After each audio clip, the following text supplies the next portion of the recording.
Never before have we had greater face a complex, rapidly changing world. Think of it a moment. It is a world in which supersonic speeds are commonplace. It is a world that has seen the coming of the atomic bomb. It has seen the rise of the total state, the dictator, and the mass man. It is a world of new sensations, new excitements, new distractions. So much to be learned by so many in so little time. And I suppose you're here with no agenda, as per usual? On the contrary, I'm here for comics.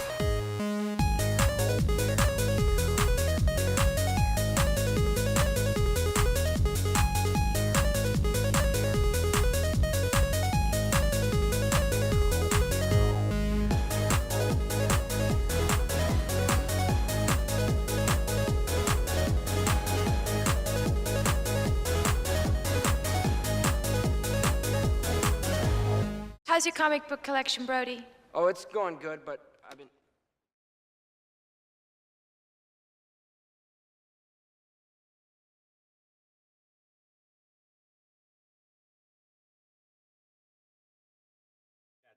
I saw one page because I was looking to pre-order the foil for Justice League Unlimited #2 before it got cut off.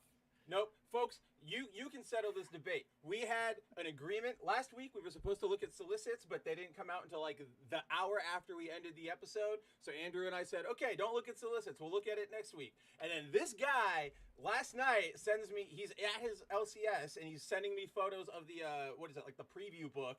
And he's like, what do you think about this cover and this cover? And I'm like, what are you doing? What are you doing, you bastard? But, oh, great. I said a naughty word, and now YouTube's gonna ding us because that's demonetized. That's the world we live in, folks. But besides our demonetization, settle that debate for us. And while you do, I'd like to welcome you to another official episode 1 of Foil Variant. I am your host, Spencer Baculi. I am joined by my co-host, my really good friend, Andrew Rodriguez. How are you doing, Andrew? I'm doing pretty well, man. There were some pretty good books this week, so I'm doing all right. This week was so good. There are just so many good books coming out. There are a lot of things to talk about. Surprisingly or unsurprisingly, if you've talked to me or Andrew in the last 4, 5, 6, 7 months, nothing good coming out of DC. There's just nothing. None of it was DC. All of it was Marvel. I'm sure Andrew's probably got some Image books in his pull list to talk about. I have 2, but none of them came out this week. None of them came out. Oh, really? Nothing this week? I only have Witchblade and Lady Mechanica right now, and I think Lady Mechanica's next week. And Witchblade came out. Was it last week or the week prior? I think Witchblade was last week. Yeah. There's like a 2-week span in between the two. Which I'm trying to. I want to read that Witchblade series so bad because I've heard nothing but good things out of you, out of pretty much everyone else. So I'm doing my due diligence. I'll be there in 9 years because I just started the original. Yeah, the Witchblade Omnibus, and I told you the other week when I started it. I got to the scene where like Sarah revived her partner, and then like realized he's a zombie or like isn't really there, and then like runs off to fight somebody. I'm not very far, so it's gonna take me a while. It's gonna take me like One Piece levels of time to catch up. Yeah, in fact, I know exactly where that is. That is right about... Where is it? Don't make me a liar. I know where it is. Yeah. Yes, that's exactly it. I'm like 3 pages past that. Yep. That's exactly where I'm at. So I own a lot of Witchblade trades. Is that is that the trade or is that the So this is an older deluxe. This is an older deluxe collected edition that came out. When the hell did they print this one? This was, oh gosh, it was so long ago that they don't even say it at the front. Oh, here we go. This was published or printed. This was printed in '97. So that's like an original Witchblade trade. Yeah, this is an old original Witchblade trade of the first handful of issues. I also have the Witchblade Origins collections, those trades, which are on more like glossy paper. Yeah. And then I have behind me, obviously, I have the hardcover, still sealed. I haven't cracked them open because I don't need to have enough Witchblade books that are already open. Right. That Image or Top Cow specifically had done on their Kickstarter. Oh, and I you got that all one. those. That collection Yes. looked super nice. I just didn't I've jump got on all it 'cause three I of didn't know them. Witchblade. So I was like, Yeah. I don't know. Fair enough. Now no, I want fair it, enough. of course, but at the time, yeah. You can still get them on. Oh, you can? I think you can even get. I think Things from Another World has them right now. Well, then I gotta add it on to my order. Except, There yeah, it is. I gotta find money somewhere for it. Get it done. Whatever you got to do. What sell drugs? Yeah, I'm in for at this point in this economy to afford comics. What other options are there? Not many. But You're yes, very extremely limited options. But if you have any leads on, whether it's dealing drugs, chopping up cars, whatever, send me an email. I could use the extra scratch. I'll send you to the Black Market Jobs website. That's blackmarketjobs.com. It's right there. I saw them sponsoring the Super Bowl. They're an up and coming. What do you even call those websites? Recruitment website. There we go. Yeah, it's like GoDaddy or Monster exactly. It's like or whatever. GoDaddy, right? Indeed, all of those. No different. Or Except it's like Fiverr, less where it's like if you need somebody to break and enter, steal something back, $5, I'll do it for you. I got it. But yeah, guys, we have a really good show this week. I think, as we were sort of hinting at, there were a lot of good books that came out this week. We'll probably dive into it. Obviously, Ultimate Spider-Man #9 is at the top of, I think, both of our lists, considering it is the thumbnail tonight. And then the big crux of what we will probably talk about are the solicits for Marvel and DC coming in December, and Image as well. I just got to pull those ones up. I forgot to grab them before we came on. And then, yeah, also, there's a couple or one bit of news that we will probably want to talk about before we get kicking off. And that's all I've really got before we get going. What do you got on your end? I'm vamping because I need to go pull up that one piece of news. I think no, I got you. So as far as what I've got on my end, no, man, I'm excited for the books that we're going to be talking about. I'm excited to check out the solicits, which I absolutely have not looked at yet already. You're a liar. Liars go to hell, Spencer. And I actually have a package here to open as kind of a belated birthday gift. Those who don't know, my birthday was a week and a half. No, actually, yeah, a week and a half ago now. Spencer How is here that possible? A week stuff. and a half? Or, like, no, like that scares me. Where did that? I don't know what I did with that time. I don't know what I did with the time in between either. I already forgot what happened in the last week and a half. I have no memory of this place. But I've got this, and I'm gonna crack it open and see what's inside. So yeah, this will be cool. Crack it open. I'm glad it got there, and it's really it's so funny, guys. I went to go. I sent over it's comic books. I sent them over in a Gemini mailer, but when I got to and then I had to put it in a UPS box. But when I got to the post office, I forgot to have like bubbles or paper, so I just threw the mailer in the box, and it was just rattling around there. But at least it got there. That's all that really matters to me. And the fact that the Gemini mailer held up, because it's not a fresh one. I just reuse the ones that I get, because why? It's not like I'm running a business. I'm not the Rippaverse. For sure. Don't you Don't you guys have custom mailers?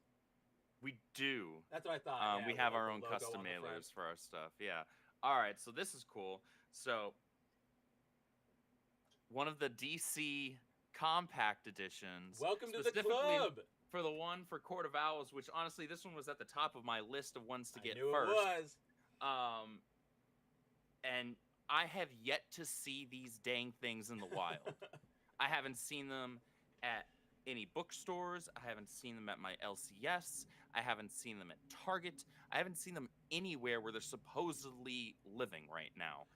Not a dang one. So I've seen them all over Amazon, right? But just none of my local stores. Which is where we would want to go get it. Like that's. I'd rather support my LCS. So obviously, if you've talked to me or Andrew, or if you've been around the internet, you've heard about DC's Compact Comics. They're these volumes. Here, where are mine? So yeah, they're $10 volumes, kind of like manga, full on graphic novels in color on the old paper that they used to do for trades before we got super fancy. $10, really nice. These things are selling. These things are reportedly selling like hotcakes. Like they are selling manga. These are selling numbers, like manga numbers, which is bonkers. But a to big like deal. Andrew's point, like even though they're selling that, he couldn't find them anywhere. I haven't been able to find them anywhere. So for the Court of Owls, a couple weeks ago, I made a trip to my LCS to just flip through their long boxes. You know, so I had some time on a Saturday. Went in, said, "Oh, nothing here. I'm gonna go look through if they have any compact comics." All they had was Court of Owls, and I went, "Oh, they had Court of Owls and they had Watchmen." But I'm like, it's like everybody's got Watchmen now. Everybody and their which mother was has a copy of ironic Watchmen. because that I think you were talking about that even on. You were talking about that on your stream, your Friday's show.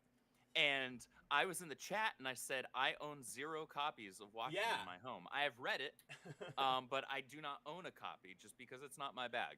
Alan Moore's work just isn't for me. And so I understand that a lot of people own it just to own it.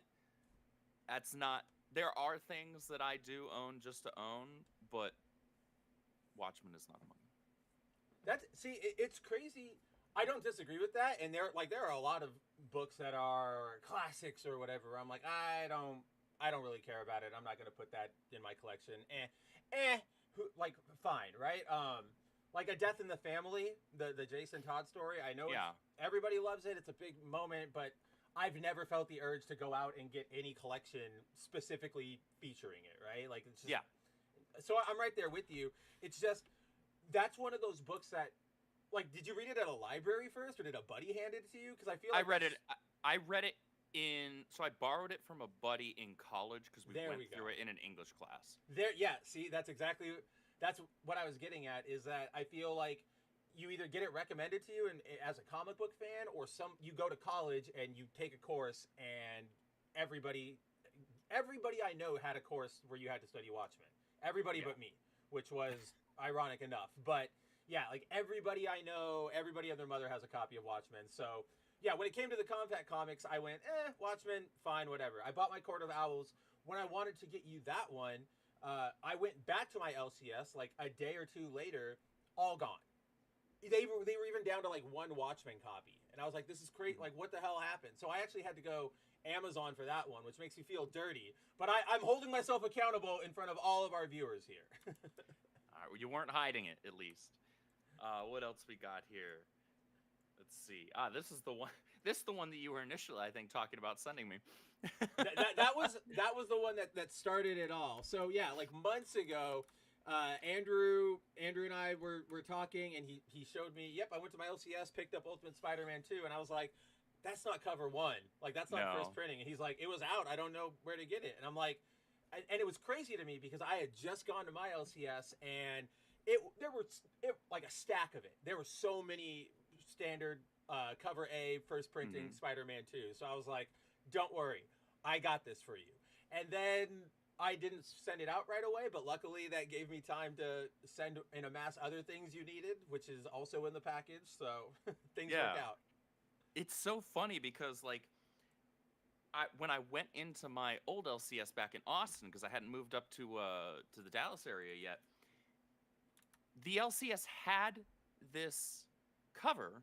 They had like a small stack of them. Like when I walked in, like right on the front table, there was a stack probably about yay tall. So not a ton of them. So probably somewhere between like 6 and 8 books, right? And I figured, okay, I'm just going to quickly poke around. And I didn't poke around for more than, I want to say like 15, 20 minutes. Came back to the front. It was gone. They were gone. And I'm crazy. Like, I was like, do y'all have any more of cover A? And they're like, no. In fact, they only had one copy left of, I don't even think it was cover B. It might have been cover C. But it was the one where I'm not huge on the artist. I was gonna say, I feel like the one you grabbed was like not the good one. It's the one where Peter's holding a bag of groceries and is saying, you hit the jackpot to You know MJ. Who that is? That's Elizabeth Torque, surprisingly. It doesn't look like her. I know. She did a great job on that Exceptional X-Men cover. She did a great job on that Exceptional X-Men. She did a great job on that the Emma Frost loading screen in Fortnite. Like she's a good artist. I don't know what happened there, because every time there is something about that cover that I don't know what it is, but I'm right there with you. I don't like it, and I can't really put. It's not even like the concept of it. Here, everyone, don't worry, I'm grabbing it. Yeah, the concept could be fun if it was, I guess, done better. And I hate to say that because I like Torque's art otherwise. So, like, when you told me that just now, I was like, wait, how is that Torque's? Because I like her covers all the time. Uh-oh, I have Andrew's. Where's his camera? Uh-oh. No, it's okay. We can all still hear you. I just got to get your camera back here. Okay.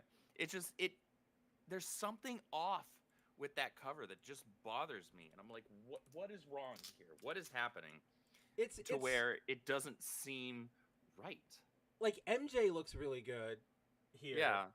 But then, yeah, I couldn't tell you what it is. Why? Yeah. Oh, there I see your. Do you see what happened? How OBS screwed up here? No, I do not. Do you see yourself? Oh wow, I do now. I see a little square of me. Little Andrew window. It's a little version of you. I want you to have it. I don't even know how that happens. Nor I. Like I don't know. The colors are great. MJ looks great. Something about Peter's face, I think it's like overly detailed. It falls into that Uncanny Valley. Maybe Uncanny Valley is the wrong word, but it's like, I know you're trying to be realistic, but you're not realistic, and it's creepy. Yeah, I've never been a fan of this one. There we go. Yeah, there's something super off about Peter's mug there, and it bugs me. But you're right, like the concept for it is actually fun, and I can picture Peter doing something like that, absolutely. And yeah, MJ looks fine, but it Peter, almost looks like, so when they do covers featuring like a real person standing with a bunch of fictional characters, that's what this feels like. Like, I know exactly which one I need to bring up. I would do the Obama. One of the famous ones is that Obama Spider-Man one, but it's Spider-Man in a mask. That doesn't really. No, that's not going to help what we're talking about.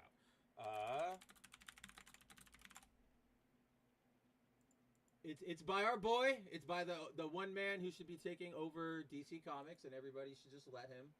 It's true. I need a big version of it. Let's see.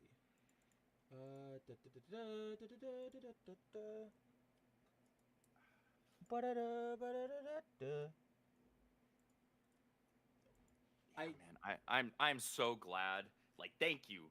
I'm so glad to have, because I have the of course, cover number ones or cover A's, whatever Marvel calls them these days, for all of the Ultimate Spider-Man books so far, except for this one until now. See, this is what it feels like.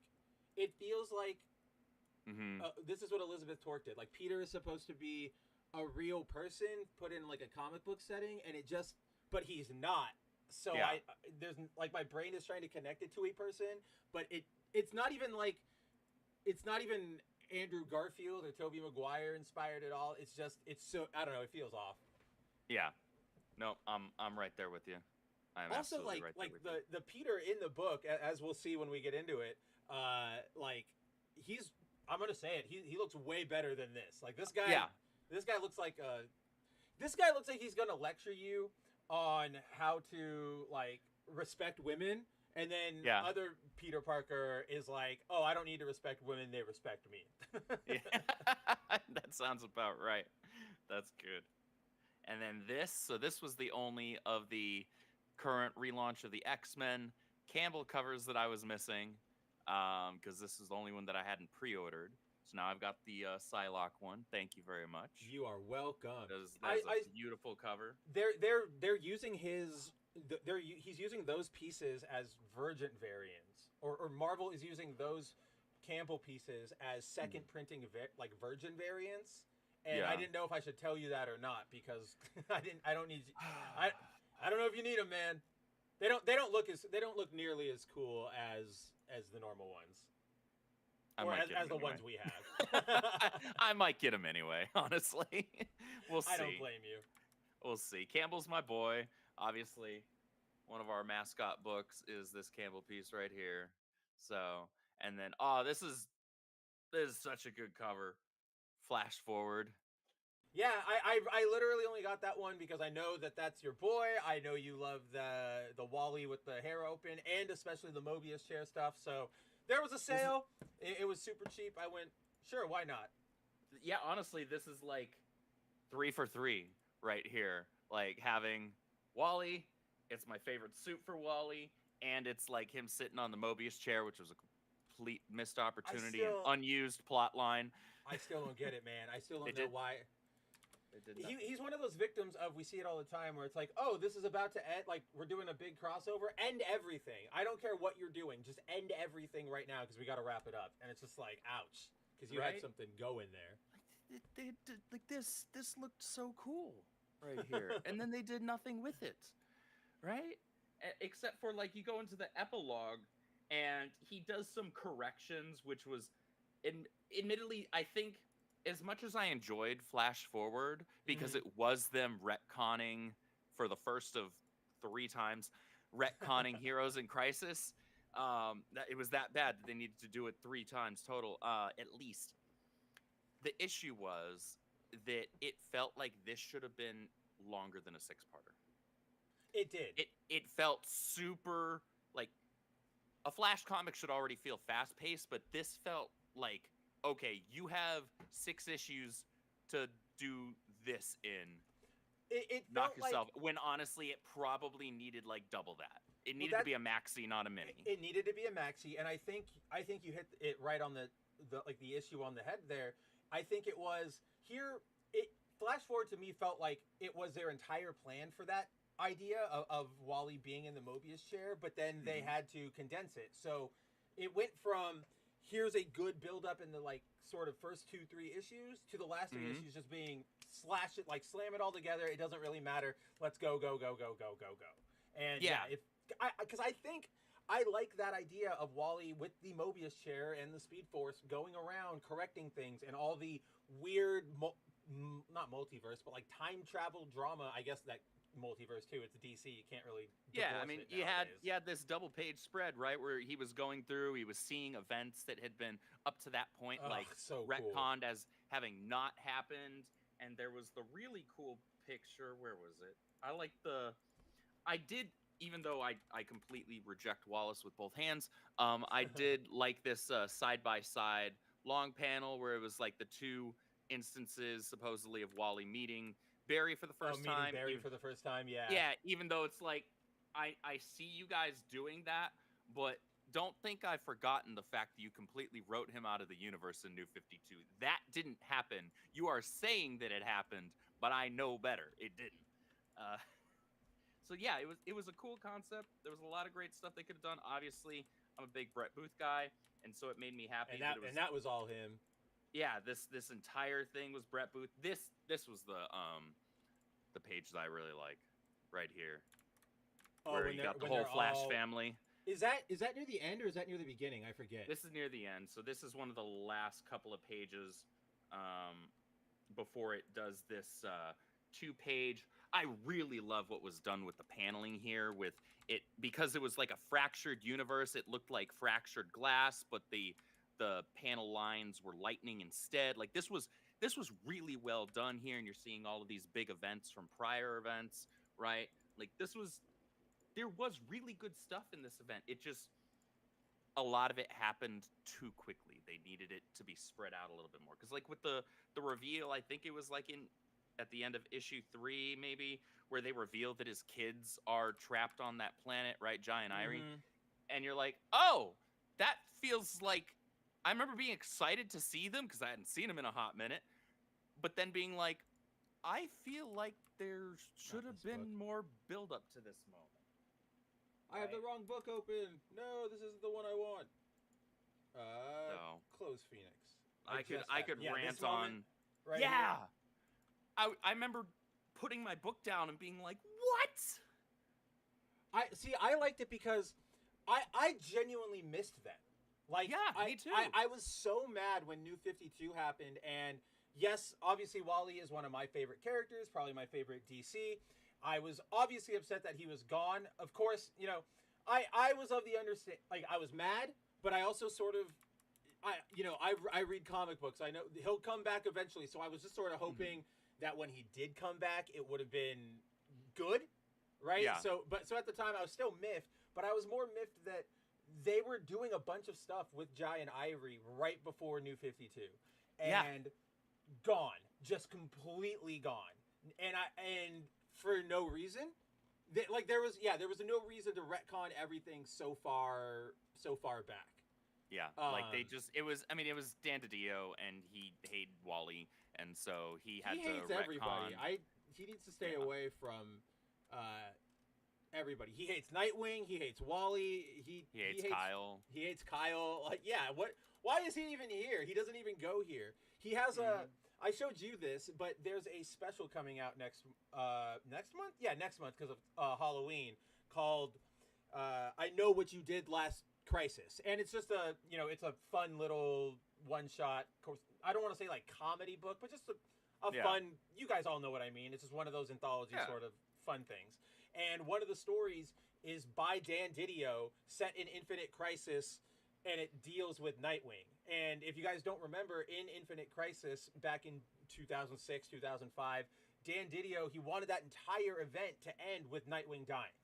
And at the very last minute, everybody else was able to convince him, like, no, don't That's do a horrible idea. Like, it's such a bad idea. And that's how we got the Superboy fight. What am I trying to say here? That moment is one of my favorite comic book moments, when Superboy Prime's about to kill Nightwing, and our Superboy comes out of nowhere and grabs him, and he's like touchdown, because it's just like this reference to the fight they had earlier. That moment, like, even right now, it gives me goosebumps, and I still can't believe that was like a last minute, we need to save this thing decision, rather than like we had this planned out all along. The Flash family moment was pretty awesome too. Are you talking about the one where they take him into the Speed Force? Yeah.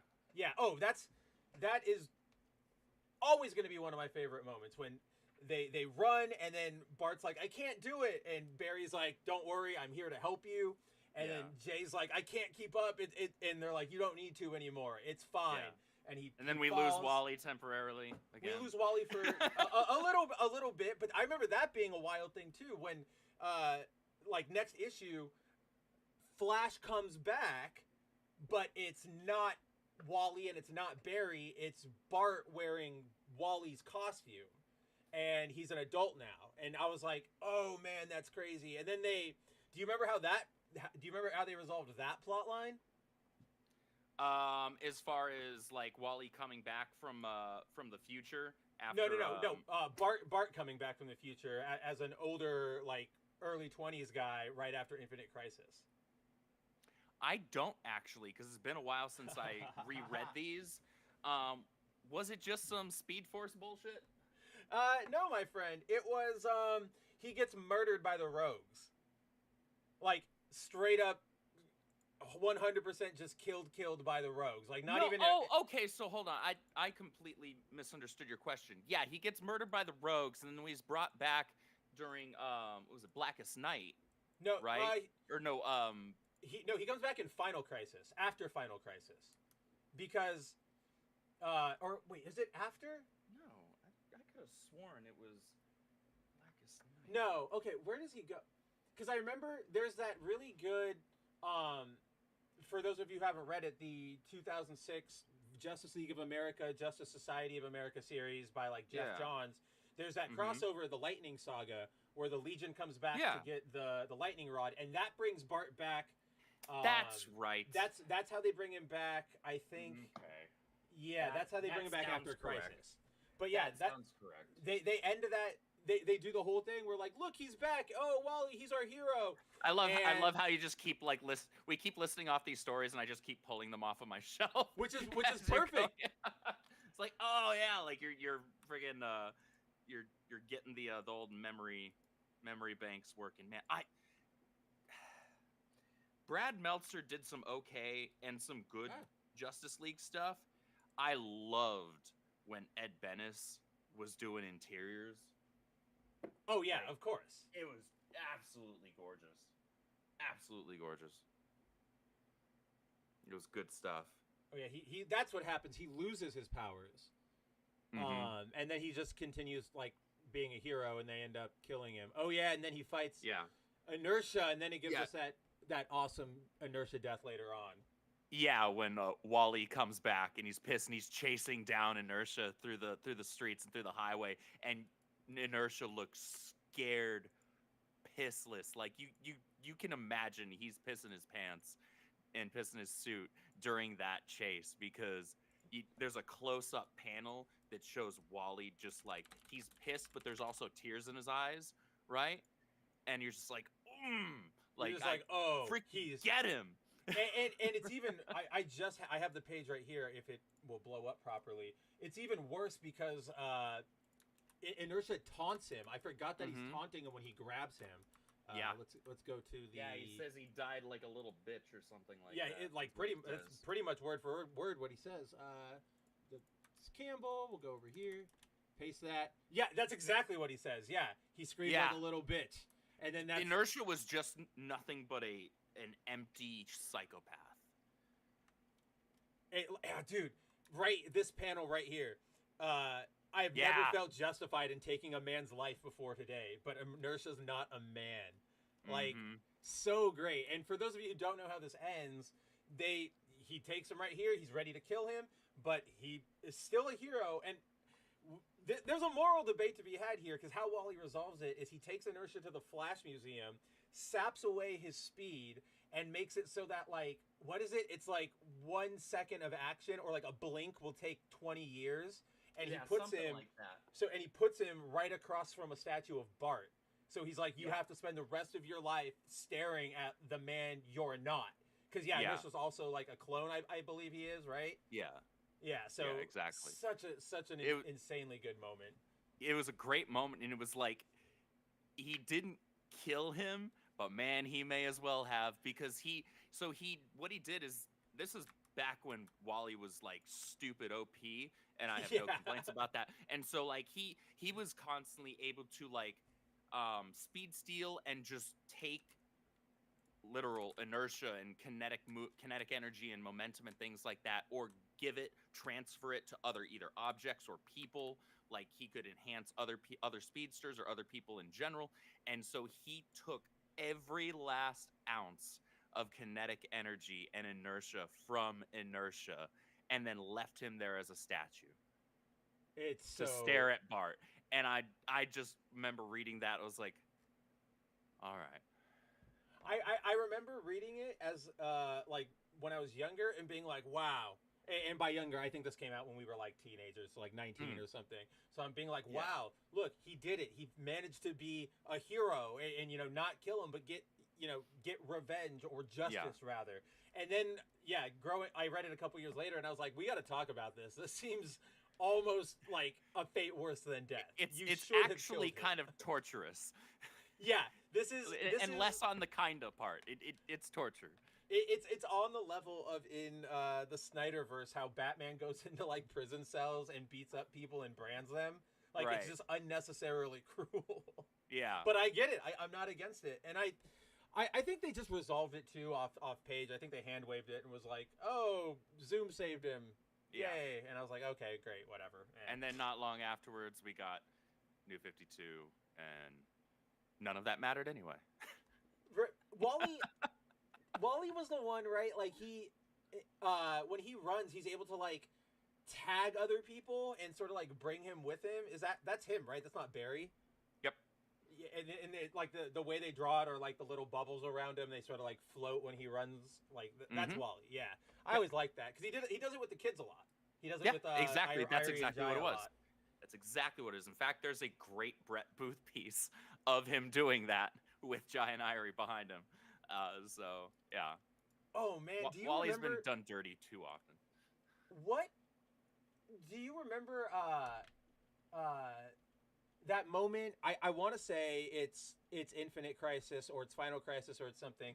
But one of the best Flash moments is when Wally he's just like saved the world. He's doing something and he's kind of like Barry. He's disintegrating. And I think this is Infinite because so he's disintegrating and he's losing himself to the Speed Force, and then he like visits Linda in the Speed Force, and she has the babies, and he's like, I'm losing myself. I don't know what's gonna happen, and she's like, she goes with him. Yeah, she's like, you're not going anywhere without your family, and she kisses him, and it like sparks the Speed Force through her, and they disappear. And then when we see them again, we see that Jai and Irie have powers. Yeah, that's a great moment because that the Wests are an example of doing the superhero actually having a family properly. Yes. At least when he's allowed to. And they're not completely writing them out of continuity. It can be done. I just realized, I don't know why I've never put this together before this conversation, but like our two favorite characters, Wally, Peter, they hate them in the same way. They won't let them grow up. They don't want them to have families. They chuck them into the back for a younger, more diverse counterpart. Like, I don't know. I just never saw the parallels, and that sucks. It does. It really sucks. At least Wally's back now. Oh, okay.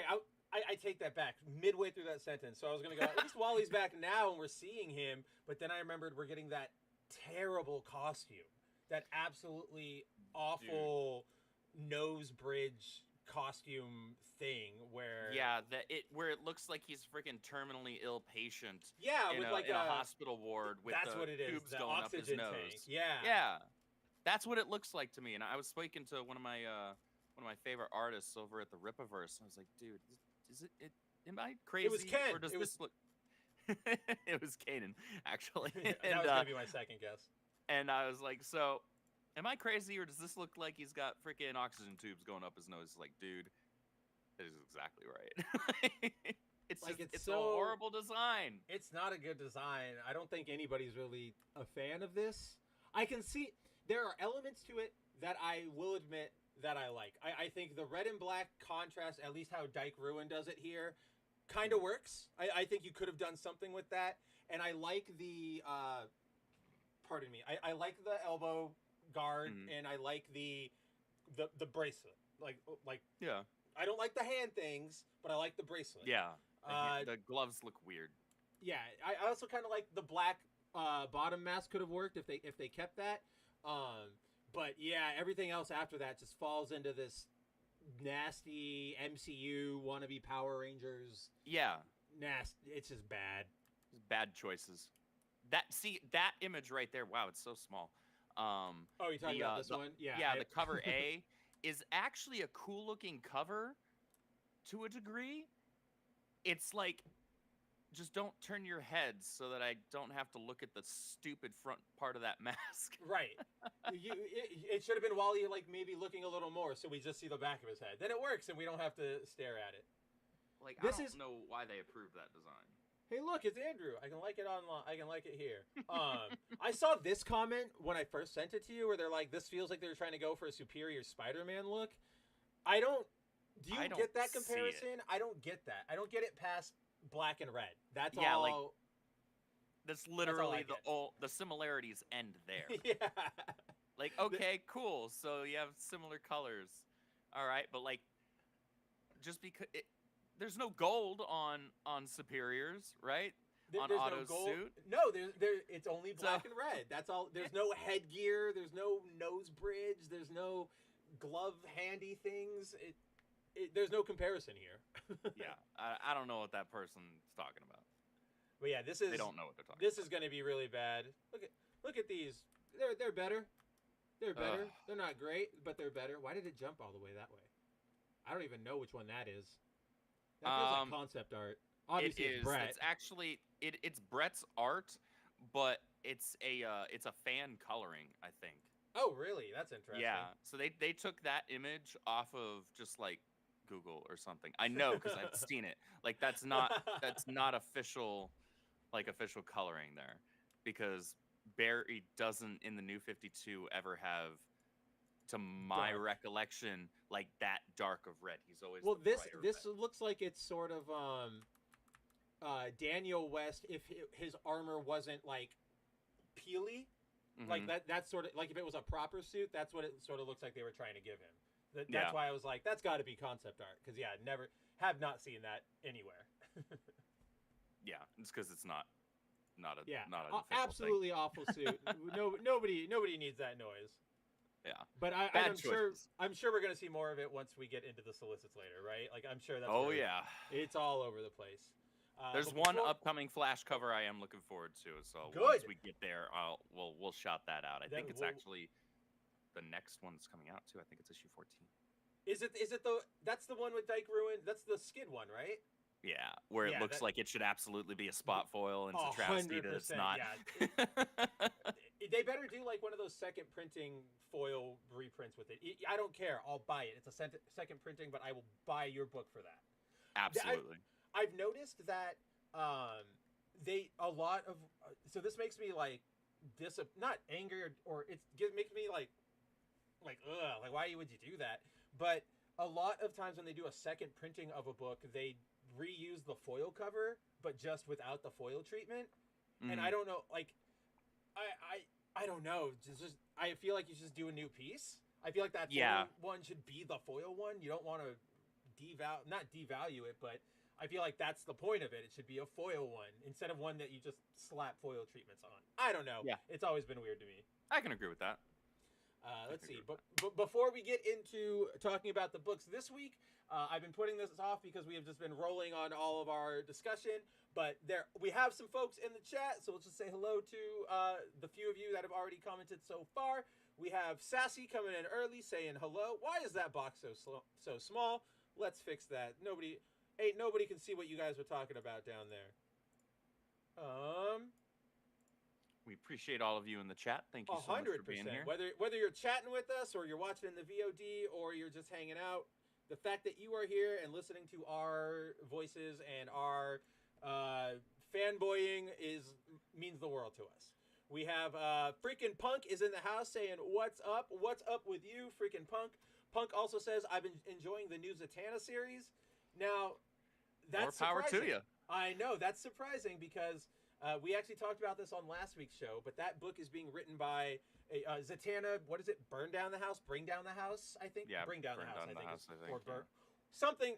Do something with your house. Clean your house. The Jordan Peterson book. Zatanna Cleaning your house at DC would be getting rid of the writer of that book.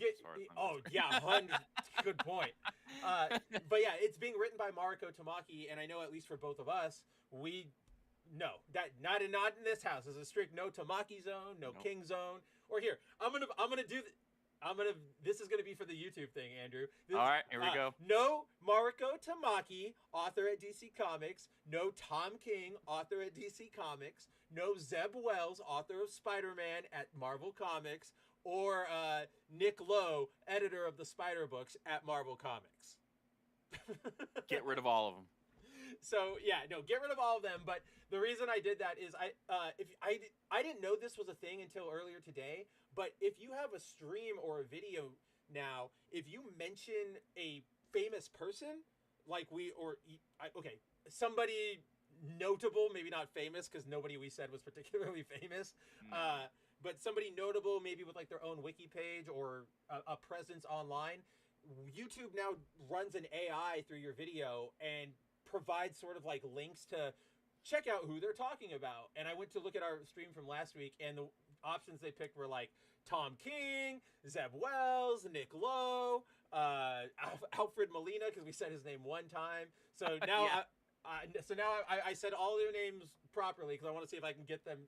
I want to see if I can game the stupid system and get them to pop up there. Because I just think having Tom King recommended as like a check out more under streams where you are absolutely probably every foil variant issue will probably come with a letters page about how much Andrew and I dislike Tom King. So to have a stream like that and then to have him like recommended down there, it just makes me smile in It's kind of ironic. Yeah, exactly. It's ironic. We've also got our boy Cajun Corey. What's up, my friend? What's up, Corey? Our friend. We also got MSK. What's going on, brother? I hope you're doing well. I hope you finally were able to afford more furniture, or at least furniture in general. And then we've got I know Matt. that life. I think we all know that life. Again, that's just what society says that you need furniture. All those, there's all those images of like guys with like a mattress and like a milk crate and a TV with a GameCube. That's all you need. That's That's yeah. That's life. That's adulting. Don't let society try to tell you what to do. You are good enough. Okay, I didn't say that much. All right, well, I'm trying to be a little encouraging. Well, it's already encouraging that they're here. This shows that they're already taking positive life steps to hang out with us. All right. Exactly. So how about we talk some comics? What do you want to start with? What do you want to start with, Andrew? We've got so much. It'd be too easy to start with Ultimate Spider-Man. Too easy. So, however, next best thing, as far as I'm concerned, Uncanny X-Men number 3. Yes, that's what I'm talking about. Let's talk about this book. Oh, there's Dead Bart. Let's get rid of Dead Bart. There he is, Kurt. Let's get rid of this comment real quick. Not that it's not a good comment, but there we go. All right, yes, Uncanny X-Men number 3. The third issue out of Gail Simone on her Uncanny X-Men run, and I'm sure you're like me, dude. I'm genuinely surprised at how well she keeps knocking it out of the park. Waiting for the shoe to drop, but it hasn't dropped yet. It's staying on. And this issue, I'm gonna admit, like, if stepping away from it and looking, like, if I were an editor at Marvel and somebody came and said, like, this is what Gail's gonna do with this issue, I would have gone, oh man, okay, but I know how she's gonna handle this and I know where this is gonna go. Mm-hmm. Didn't happen, right? Nope. Like, she completely kept this in the realm of comic books. Even with, like, there are so many easy swings, and we'll probably talk about them and point them out, that she could have taken, but did not. So, so this issue, continuing the story we've been looking at, Professor X is currently being held prisoner by anti-mutant forces. The Uncanny X-Men of Jubilee, Rogue, Gambit, and Wolverine are still hanging out down in Louisiana, trying to figure out kind of just what's going on. And this issue focuses a lot on the, what are they called? Like the Outliers, I think is the official name Marvel's calling them. Basically, so. this team of, it's these, is it 4? I thought there was more than 4 of them. Let's see. I guess it is 4. I guess I count the horse.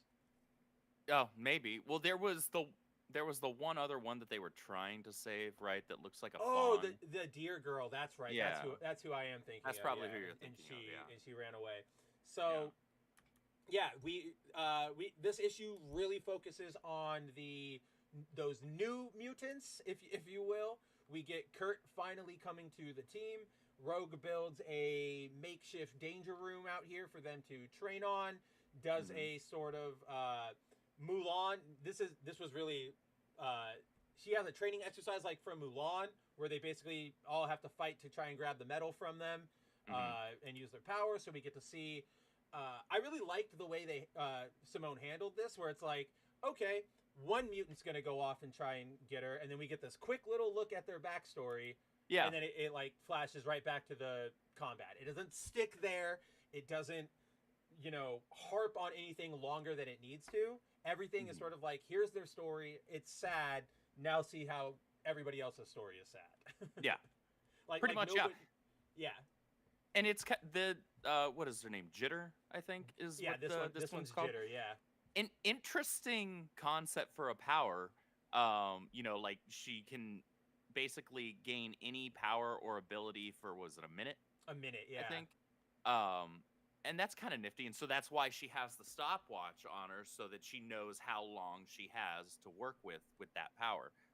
So I don't think we've been given any insight into what the limitations of that are, or whether or not she's able to like use that same power again at any point, or if it's a one and done.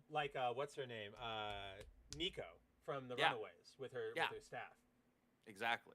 So it's like, hey, can I do that? Is there like a cooldown on this to where like I have to wait so much, X amount of time before I can use this specific type of power again? Or is that just like, you use that card up, it's gone? Yeah, like you cannot go. She can't use Kickboxer again like she did here. Yeah, exactly. Which that would be interesting, because then you got to start like dodging around. Exactly. Well, it brings up a few interesting things where it's like, okay, so you can't. This isn't the type of character where you can rely on the same types of scenarios or the same ways of getting out of scenarios and bad situations over and over again because Yeah. it literally has to be different every single time. So there could be really interesting and creative writing involved with that. The other part is, does there come a point where like she maybe some of that like seeps into her memory banks or something like that, or does she have And any it kind of becomes, like, muscle permanent? memory? Like And a mini Taskmaster. Sort of. Maybe not Mini necessarily the Taskmaster. yeah, maybe not necessarily the same degree, but maybe at least maybe for things that she's physically on her own capable of. So okay, is she able to recall some level of that kickboxing right at some Right. point in the future? Not all of a sudden recall, I don't know, super speed or teleportation or an energy beam or something like that. I mean, something like is just nothing but reliant on her own physical body. I like think that that could idea. present some really interesting story scenarios. 100%. Yeah, no, I like that idea. I also, I brought up Nico from the Runaways because, for those who don't know, at least early on, I don't know what she's up to recently. I think she's in, I don't even know. I don't even care where she is right now because her character's been kind of ruined. But when she started out in Runaways, her staff, when she summoned it, she could pretty much do any spell, but she needed to use she needed to like focus on a word, and then the effect would happen. But then she could never do it again. So if she was fighting, she would go like fire, and it would shoot fire, but she could never say fire again and use a spell. So she'd have to go like flame or burn or heat up, like things like that. Yeah. And so as the series kept going, she was getting more and more creative in the things that she had to say because they were running out of workarounds. So it was like, we can't just use escape. We have to use like sense, like take out their senses or something so they could sneak around them. So yeah, I always like that limitation. It reminds me a lot of I know you've heard me talk about this, but in anime they tend to, like One Piece, JoJo, not so much Dragon Ball, unfortunately, but a lot of series, they have really overpowered people, but they're going up against overpowered people, so they have to strategize, right? Luffy can't just punch forward. He's got to, send his arms swinging around and flinging so that nobody knows where it's coming from, and then it maybe, connects eventually. So Yeah. I always like that. I always like when there is a limitation, essentially. Like, there's no better way to say it. Like, a limitation that makes it so you're not just the strongest ever, I can do whatever, go to the next upper echelon. No, absolutely. I think that's the type of character and type of storytelling that you have to give that to somebody who's just a genuinely good writer. I know. You can't just hand that off to Joe Blow, from I don't know, editorial. Right. Well, you can't make that. You can't give that character to. Sort of the way I classify it is like, you can't infinity comic that character, right? Infinity comics are where they sort of, Marvel tests their talent nowadays, gives them a small book, and then maybe they'll get a one shot, and then yada yada yada. But in the Infinity comics, since it's a testing ground, and Marvel sort of plays fast and loose with which ones are in continuity or not. Right. Those writers sometimes do they go, like it "What?" enough? Right. Yeah. Exactly. That's exactly what it is. Is there enough that we can market in here and make it a big thing? And so yeah. No, I don't even know where I was going with that, but you guys all know what I was saying. Let's keep going. So yeah, we finally have Kurt. We have another New Mutant, Ransom. Have you read anything about what his specific powers are? Because he just says he got shot at, the bullets went through him, and it made him strong. Does that mean he, like, absorbs energy? Like, is he like a Sebastian Shaw thing? They haven't been specific about it in the book yet.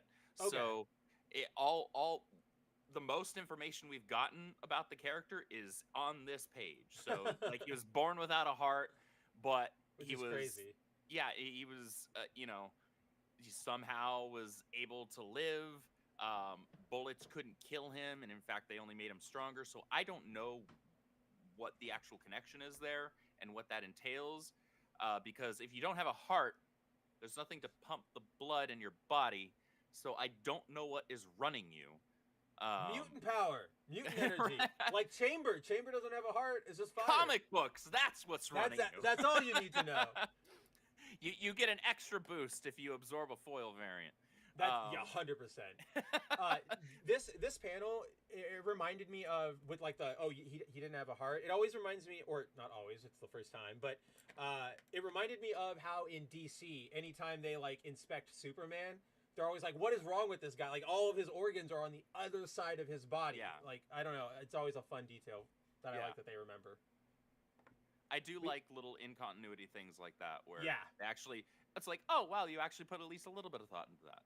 Like, oh, maybe you're at least convincing me that you read these, right? Maybe if you didn't, you're at least convincing me that, oh, I should trust you. You did read these. You did some monicum of research. So, Ransom, kind of fine. Generic-y backstory. I mean, they all kind of are at this point. Then we get her. We get Barnstormer, Ember. I don't know exactly what her code name is. Ember's the name of the horse. That's right. And so I guess her name, her I code don't name. recall. I guess that'll be Barnes. Yeah. Well, her name's Becca, like her real name, but I don't know what her code name is. But we get she's kind of a Carrie type character in terms of like her backstory. Yeah. So her backstory is she was raised really, really isolated by her mother. No friends, no movies, no media, no music because she didn't want her to get corrupted.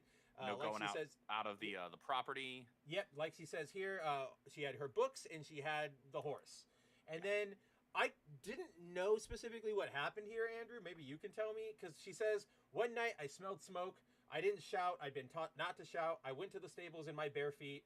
I don't know why I didn't shout. Mother could be strict. She left me in a locked cupboard for 4 days once because she loved me so much. So clearly, like all that abuse stuff. Did she set that fire? Is that what she's saying, or is it just a fire started? So I don't think she did. My theory is that it was started by this horse. Oh, that. And maybe that's me reading too much into it. No, but I think you're right. My comic book brain loves alliteration. It loves stuff that's on the nose, and so I hear, oh, this horse's name is Ember. Ember. The frickin' stable caught on fire. It was the only horse that made it out. I didn't even put that together. I think that's exactly what happened. You nailed it. That's my guess. But she's probably my favorite of them so far. Mine too. Like she had that really cool panel where she looked like a frickin' Valkyrie in the last issue, right? She was like flying up. Yeah. Yeah, and I was like, oh, that's wicked cool. And she kind of does it again a little bit here, not to the same degree. Yeah, but a little bit.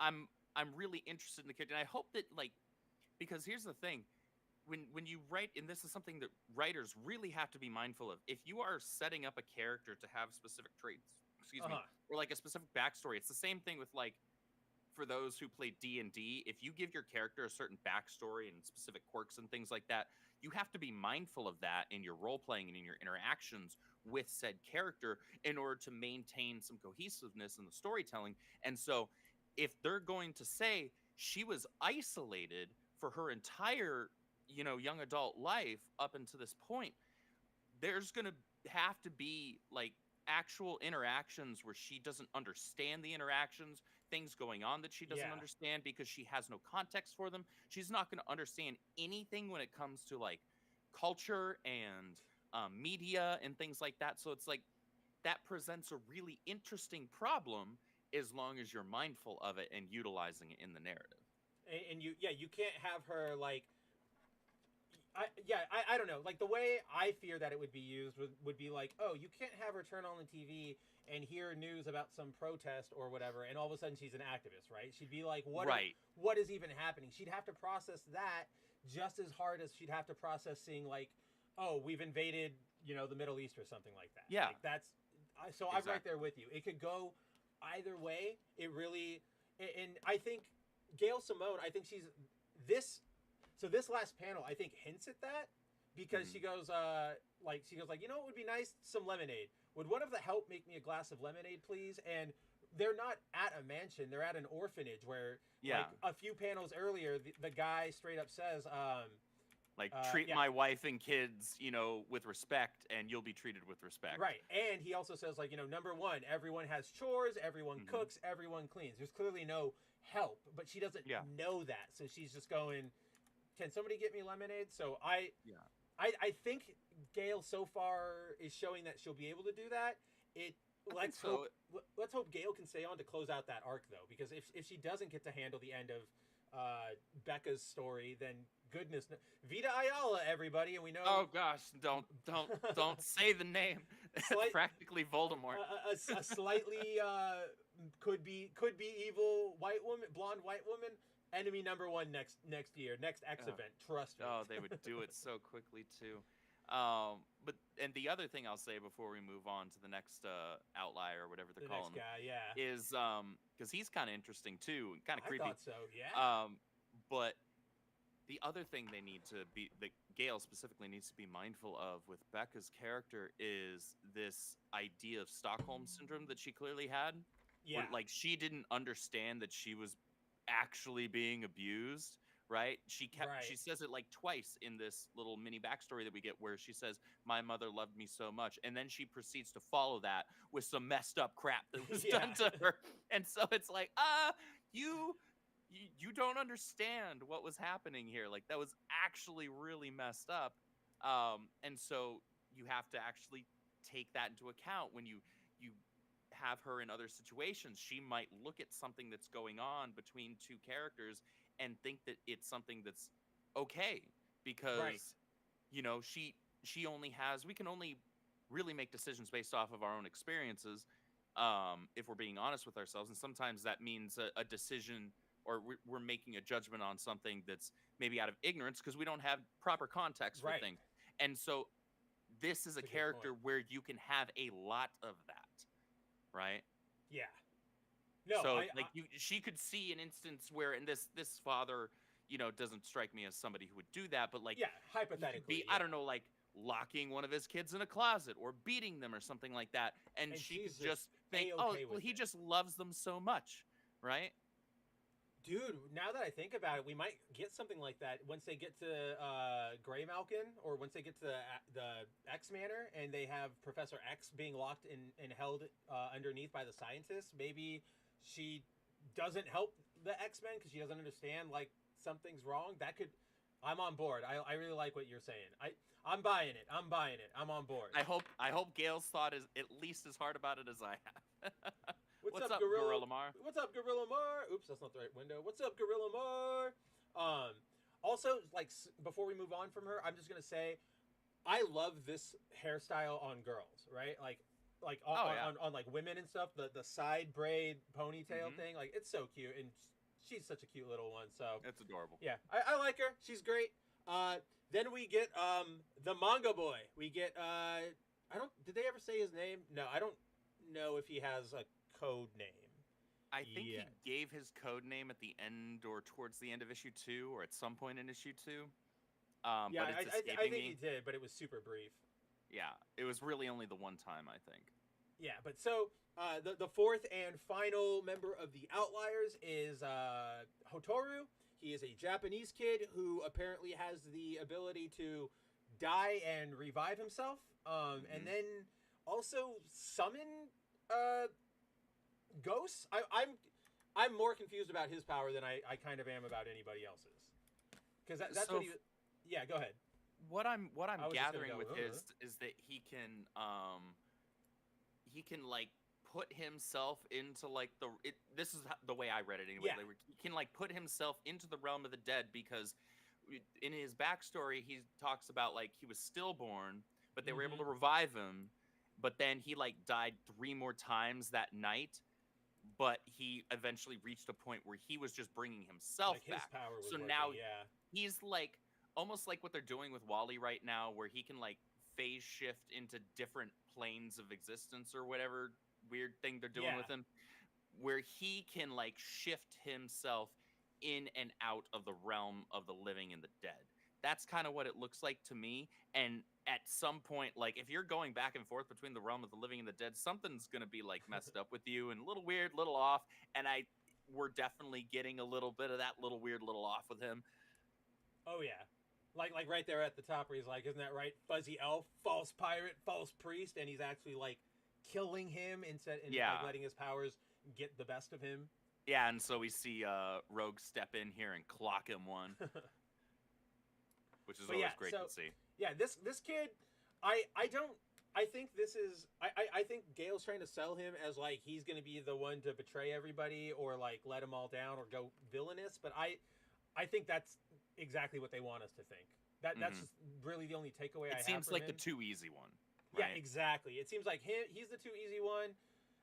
Honestly, now that I think about it, with everybody's backstory, everybody but Jitter would be a really easy one. So who knows, Gail? Look at that. Gail is keeping us on our toes. That's impressive. We're actually entertained and invested and curious. How about that? Yeah. So then we have that little training session with the Outliers. We learn that Wolverine is going to take a temporary break from the team, which we all know doesn't really happen because he's in all the solicits for the other issues. He tries to go away, get in the woods, and comes across the hag that we were talking about from last issue, the really creepy monster. Still don't really know what she is. We know that she has some connection now to Charles Xavier. Her claws, I thought this was cool, even though it's very much Max comic books. But her hands are made of what this new material called somber steel, which is just like they took murder weapons like knives and blades and stuff, melted them down.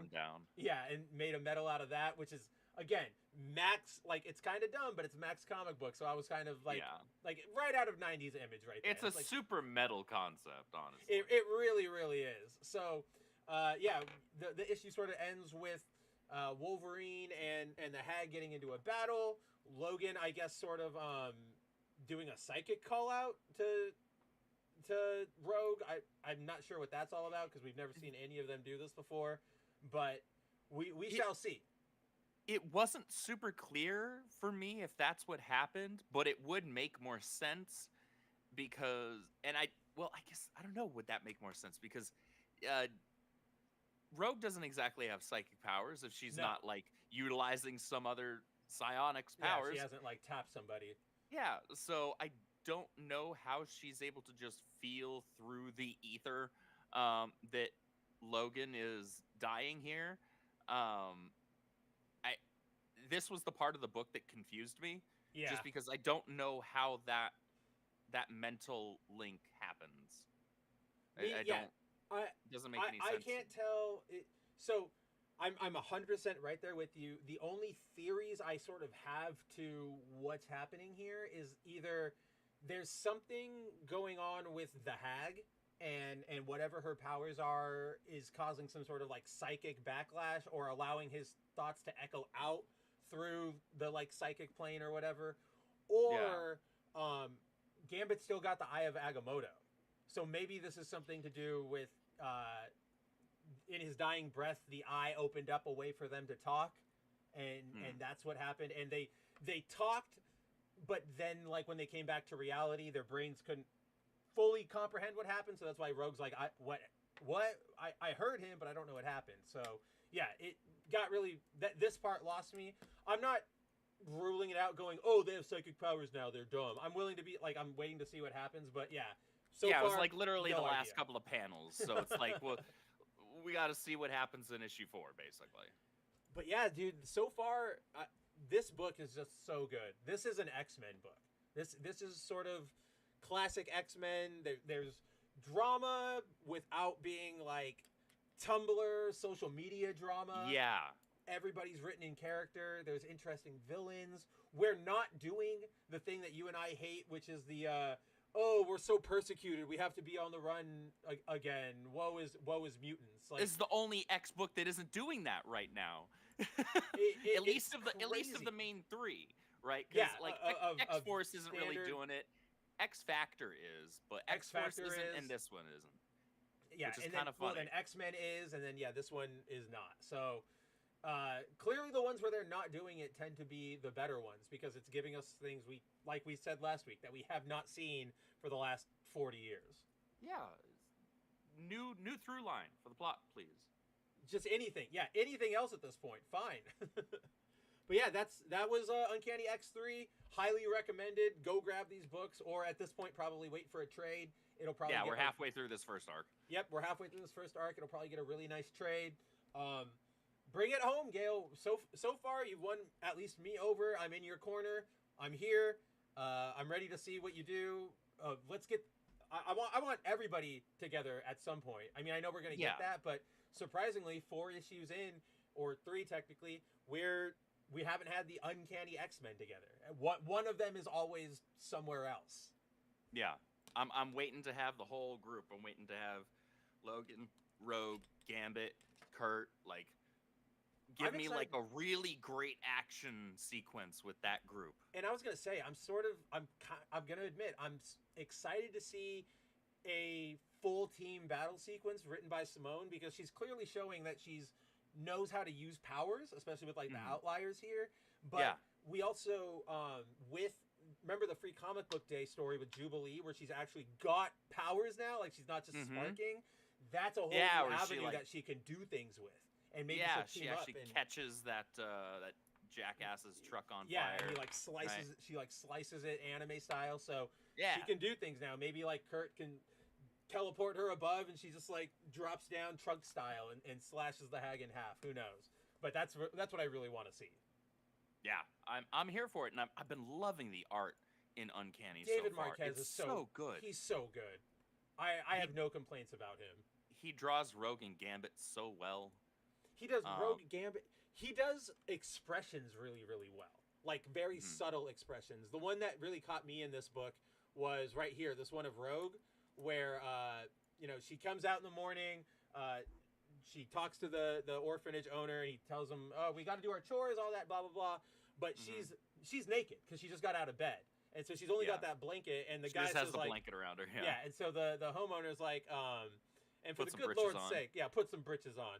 And that somehow David Marquez here in this one, not even like super close up of Rogue, but you can tell it's like this like smirk of like, yeah, I know, but also understanding that nobody's really mad. Like it's very human, and he's so good at that. He's so good at expressions. 100% agree. Love this guy. 100% agree. So far, he's my favorite artist on the X books right now. Who else is around? Yeah, I would agree with that. I like Stegman, but he's not. I'm not hot on the X-Men work.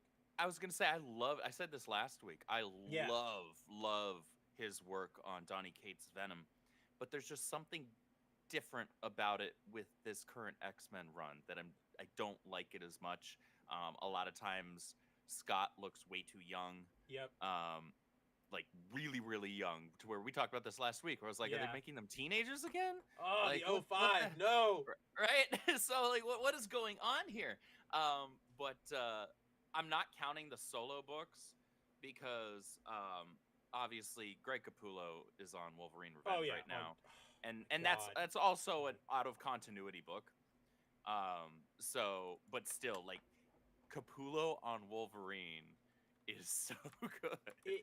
Capullo, I mean, we might as well jump to that book since we're done with. Shoot, let's talk Wolverine's Revenge. Holy crap, dude! Greg Capullo, this man just leaves me kind of breathless, or like at each turn. You guys might know this if you've watched last week, but I've had my Court of Owls compact edition for a couple weeks now, and I've read through it actually twice now, because it's so nice, guys, just having a fucking comic book like right on my desk. And I gotta wait for somebody to hop on this work call. All right, I'll just crack it open. Yeah, a couple pages. Oh yeah, no, I can come back, bookmark. It's been ages since we've all been able to do this, right? It's just absolutely. It's so, and the feeling. I could write poetry about it. It's like poetry, it rhymes. But yeah, so Greg Capullo, I don't have enough good words for his art. He knows how to do shading, emotion. Everything looks great. Everybody looks good. Danny looked incredible throughout this entire issue. Yeah. The Demon Bears, Forge. I could just go on and on and on. Greg Capullo, give him all the work. Like, this is an artist. Keep giving him work. I can't believe DC let him go from his exclusivity deal. I'm genuinely surprised by that. They let a lot of guys go from the exclusivity deal. That's why we have Ghost Machine. That universe over at Image, because all of those guys were DC guys. Jeff Johns, I think Tomasi's over there, Tynion's over there. Tomasi, Tynion, the artist, what's his name? Fabok. That's what I was trying to think of. Fabok. Yeah, we got, and also, oh gosh, why is his name escaping me right now?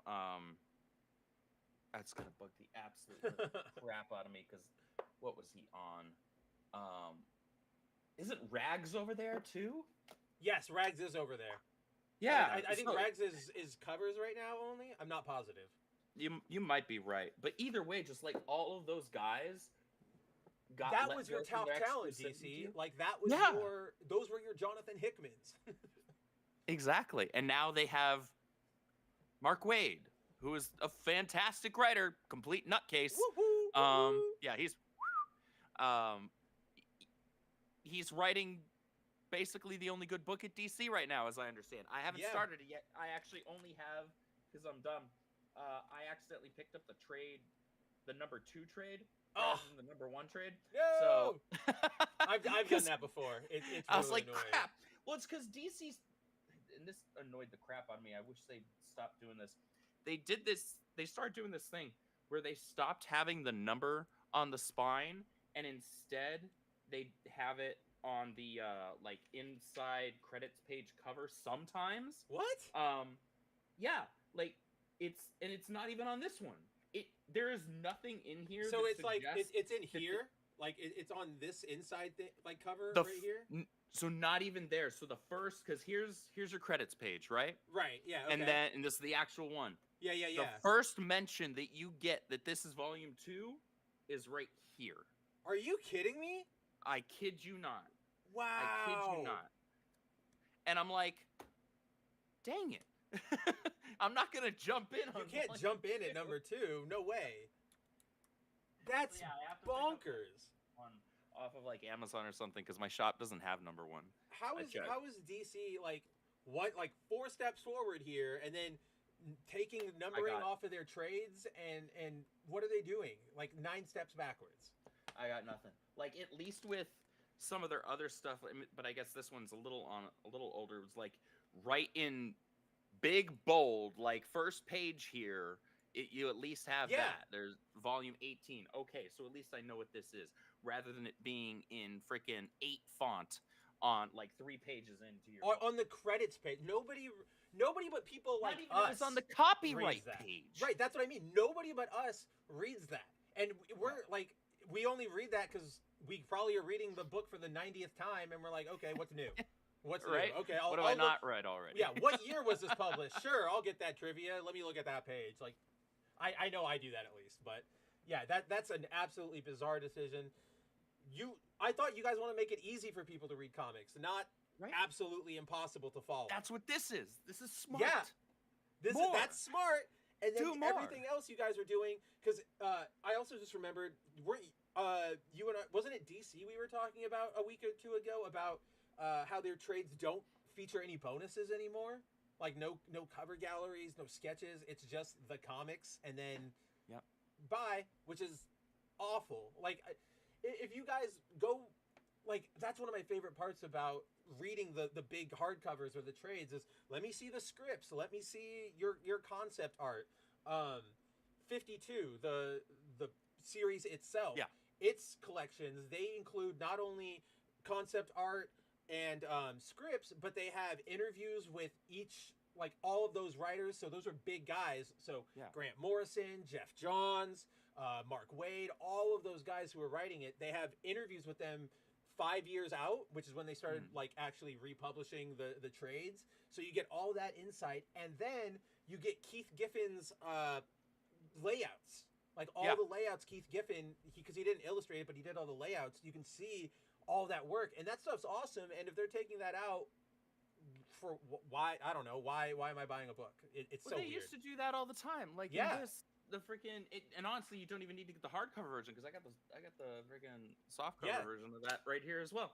You crack that sucker open, and right there you have freaking, there it is, like 3 pages worth of interviews, chatting with Jeff Loeb. Right, like that's, you don't get that anymore. Like about what the process and experience was bringing back Supergirl. Oh, I would actually read that. I don't think I've read that. That's actually pretty interesting. That was before Loeb lost. It's a really good little interview. Yeah, it's no, a really good interview. I missed that era of Jeff Loeb before he went a little bonkers for an understandable reason, but it's still a shame. his son died. For those who don't know, his son died, and it kind of broke him, and he kept working, but he's never sort of gotten back to it. So did not mentally and emotionally recover from that. Which is like, I can't even really be mad about it. It's like, I don't blame you, man. I don't blame you. Yeah. But yeah, so back to Wolverine's Revenge. So art, incredible. Writing, incredible. We have Jonathan Hickman, who we've gushed over enough. So yeah, like you were mentioning earlier, this is an out-of-continuity book. This one for sure establishes that. I know we had questions last issue, like, is it? Are they really? And I was like, I think they are. And we were like, we'll see. So yeah, the entire plot is Asteroid M from the 80s when it crashed in normal continuity. The X-Men saved the day. It blew up. Nothing happened. In this one, Magneto released the EMP, and it still crashed into the planet. So basically, the entire Western Hemisphere is like left without power. It's post-apocalyptic as you can get without nuclear war and all that sort of fun stuff.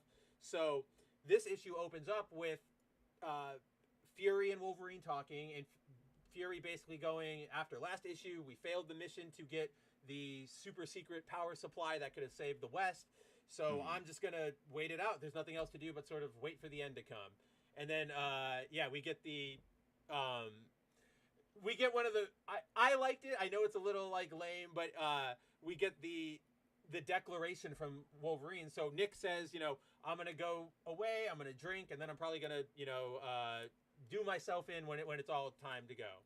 But then he asked Logan, like, and what about you, Logan? What are you going to do? And then right after that, we get the title page. Like, little goofy, little on the nose, but I was like, okay, I'm here for it. But it was a very Wolverine thing. So yeah, it's a very I was Wolverine here for thing. It's a very, like, I don't know, it's a hype thing. I was here for it. I was like, okay, now we're really getting into this. I like that kind of thing where they'll build in the first couple of pages that you could call, I don't know, not necessarily a prologue, but like your teaser to the actual your cold open book. yeah like that's the term I was thinking of. You're cold open to it, but like the cold open ends with basically telling you what the book is, with either showing the title or dropping the name of the title in the dialogue, that kind of a thing. And that's fun to me. I love that kind of on the nose stuff. I like it when it's done well, not when it's done bad. Like, again, we all remember, what is this? Some sort of Suicide Squad? Like, oh, gosh, that was awful. But, yeah, when you do something cool like this, I can get behind it. Yeah.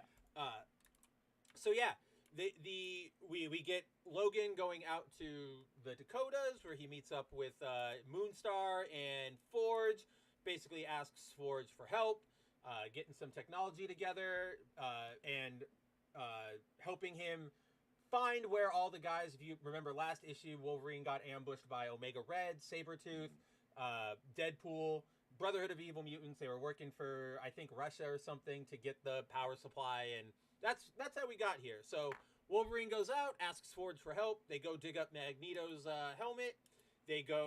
So Wolverine can use it to go fight Mastermind, which is pretty neat. Like, that people remember he exists, because Mastermind was like an original Brotherhood of Evil Mutants, and just with how strong everything has gotten over the last years, what's Mastermind going to do against Emma Frost and Jean Grey? Not a lot. So not really anything, no. Not Emma Frost was confident enough in her abilities that she threatened Charles Xavier. I don't think Mastermind's doing anything. No, he's not doing anything, especially when you're still wearing as a costume like friar robes, like friar attire. So yeah, Wolverine finds him, goes to take him out. I didn't notice this until right now. Did you notice that he Wolverined the helmet? Oh yeah, I noticed that. That's pretty good. I didn't notice it on the first panel that we see it, where he's jumping forward like that. Yeah. I noticed it on that bottom right panel on the following page. Yeah, that one, where I was like, oh, I see what you did. Like, there. look, there's a double. I just thought the black. I thought the stripes were just like Greg Capullo shading, because he does that. Yeah, he does like that's what I thought black initially as well. But then he flipped the M. Yeah, right. I like so that. I was like, okay, all right, cool. Damn, I want that now. I need that as like I need that figure. That's incredible. But yeah, so Wolverine slices off his head, takes it to Forge. They use it to look through his memories and get a map of where everybody is. I did like this little bit right here where they go, okay, according to Mastermind, Colossus is here, Omega Red's here, Sabretooth is here, Deadpool was here, but he was also here, and he's visiting all these bases, and he seems to be moving around, and Wolverine's just like, that's because nobody wants to deal with him. Like, nobody wants him around. Yeah, so I was like, that's pretty good. I like that little bit. So, there's one other quick thing. There's actually a little bit of poetry with Wolverine using Magneto, of all people's helmet, to protect himself when Magneto's somebody that always had a one-up on him. Oh, I didn't even realize that. Yeah. That's a good point. I like that. I hope he hangs on to it. I hope he doesn't get rid of it. It's a really useful thing to have on you, especially if you're going to go up against a bunch of mutants. So then, so the issue sort of winds down with Logan. He finds Sabretooth, goes to challenge him to a fight. So basically going to go get revenge on everybody, starting with Sabretooth. Mid-fight, Sabretooth realizes after getting gutted that he's not healing. Wolverine reveals that the bike that he rode up in here, right here, the light has a power dampener in it that Forge built him. So right now in their fight, Sabretooth is powerless. Sabretooth goes, I don't need my powers to take you out. And we end on this amazing one shot, or not one shot, but like one That's page. a good splash. Splash, yeah. This is such... That's a great... Again, Capullo is amazing. And to what we were saying earlier... I want to see the Red Band stuff, because like this panel is going to be more intense. This stuff's going to be even crazier. This battle here against Mastermind, you'll probably see his head probably come off. Right, there's probably a whole page missing there where we actually see Logan slicing off his head. I gotta believe. So that would be really nice to see. I like that's probably my biggest complaint about the Red Band stuff is I like the idea of it's a marketing gimmick, don't get me wrong, right? Like but I like the here's a regular comic and here's a super violent bloody one if you want to see more gore, if that's up your alley. Cool. Definitely a marketing gimmick. I don't like that the books also have missing pages and sequences. That's the thing that bugs me, because I feel like I should still just be getting I should be able to have the entire story from that first one or from like the base one, and not have to go buy like a second copy or an alternate copy. That's right. Really, like in that taper, seems weird. Yeah. So like for the standard one, I guess taper down the gore, and then it's fine. Or like if you have pages or panels where I don't know, like a character is a little less clothed than they ordinarily would be in a standard rating Marvel comic. You get creative, use shadows or something. Yeah, you save that for the the Red Band version and whatnot. But yeah, no, I'm with you there, and it was absolutely a marketing tactic, and it's one of those things where like, hey, we get to like double the book sales potentially without having to double the artist and writer cost. Right. Oh, I didn't even think about that. That's fucked up. Wow, I didn't even think about that. All they did was pay Hickman to write the story once, pay Capullo for the full page, for the full thing for the book, and then for the non-Red Band version, they just remove some panels or remove some pages. That's so scummy. I didn't even think about that. It's like that's your day one DLC, man. This is the insights we can offer you here at Foil Variant, because we have an actual industry insider there. He knows what he's talking about. I do, and to be clear, we don't do that with the Rippaverse, but absolutely I can absolutely see what they did there. Now I can too. That's so scummy. I hate that. But Wolverine Revenge, highly recommended. This is, to me, this is going to be a book for a long time. I feel like once it's over, Andrew, to normie friends who are like, I like Wolverine, do you have any comic book recommendations? I'll probably throw this one out a lot. Right, because this one doesn't require you to jump into any specific point in continuity, right? And so it is one of those handy books, much like, say, for Batman, like your Hush, right? Yeah. Where it's like, hey, I want a good Batman book. Cool. Read Hush. Read this. Right? You can get started. There you go. You know who the characters are. You know what the plot setup is. It doesn't require any knowledge really of anything else, because everybody knows who Batman is and why he became Batman. So you have all the setup you need for reading Hush and it being fine. This kind of book is basically the same type of thing. You can Yeah. toss somebody this, like, tell them, hey, get the trade or whatever, right? Like when this releases in trade form or hardcover, hopefully, I will grab that. Oh yeah, I think I'm definitely going to, especially if they do like a nice deluxe hardcover with a special jacket or whatever. I'm definitely going to be on for that one. But it's also like, to that point about Hush in this book, the other element I just want to mention is that these are the kind of books that, like, because you said it, you know, people know Batman, people know Wolverine.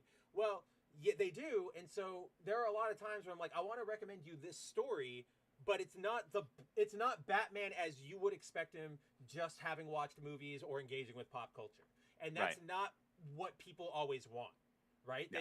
So if somebody comes to me and they want a Wolverine book, they want him gruff, they want him slashing things up, and they want him fighting mutants. And there you go. That's what this book gives. Other books do that, but then they've got him being melancholy or talking about his kids or reminiscing on Mariko, and that's not going to be.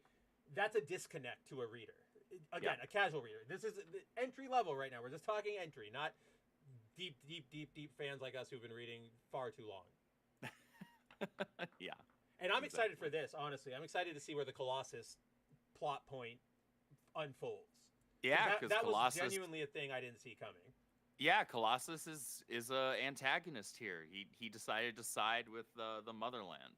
With the Ruski, so we'll probably see him. I wonder if we'll see Ileana, which I would like, because I just like seeing magic at all possible turns. Or maybe maybe one of the reasons why he turned is because Ileana died. Ooh, shoot, that would be.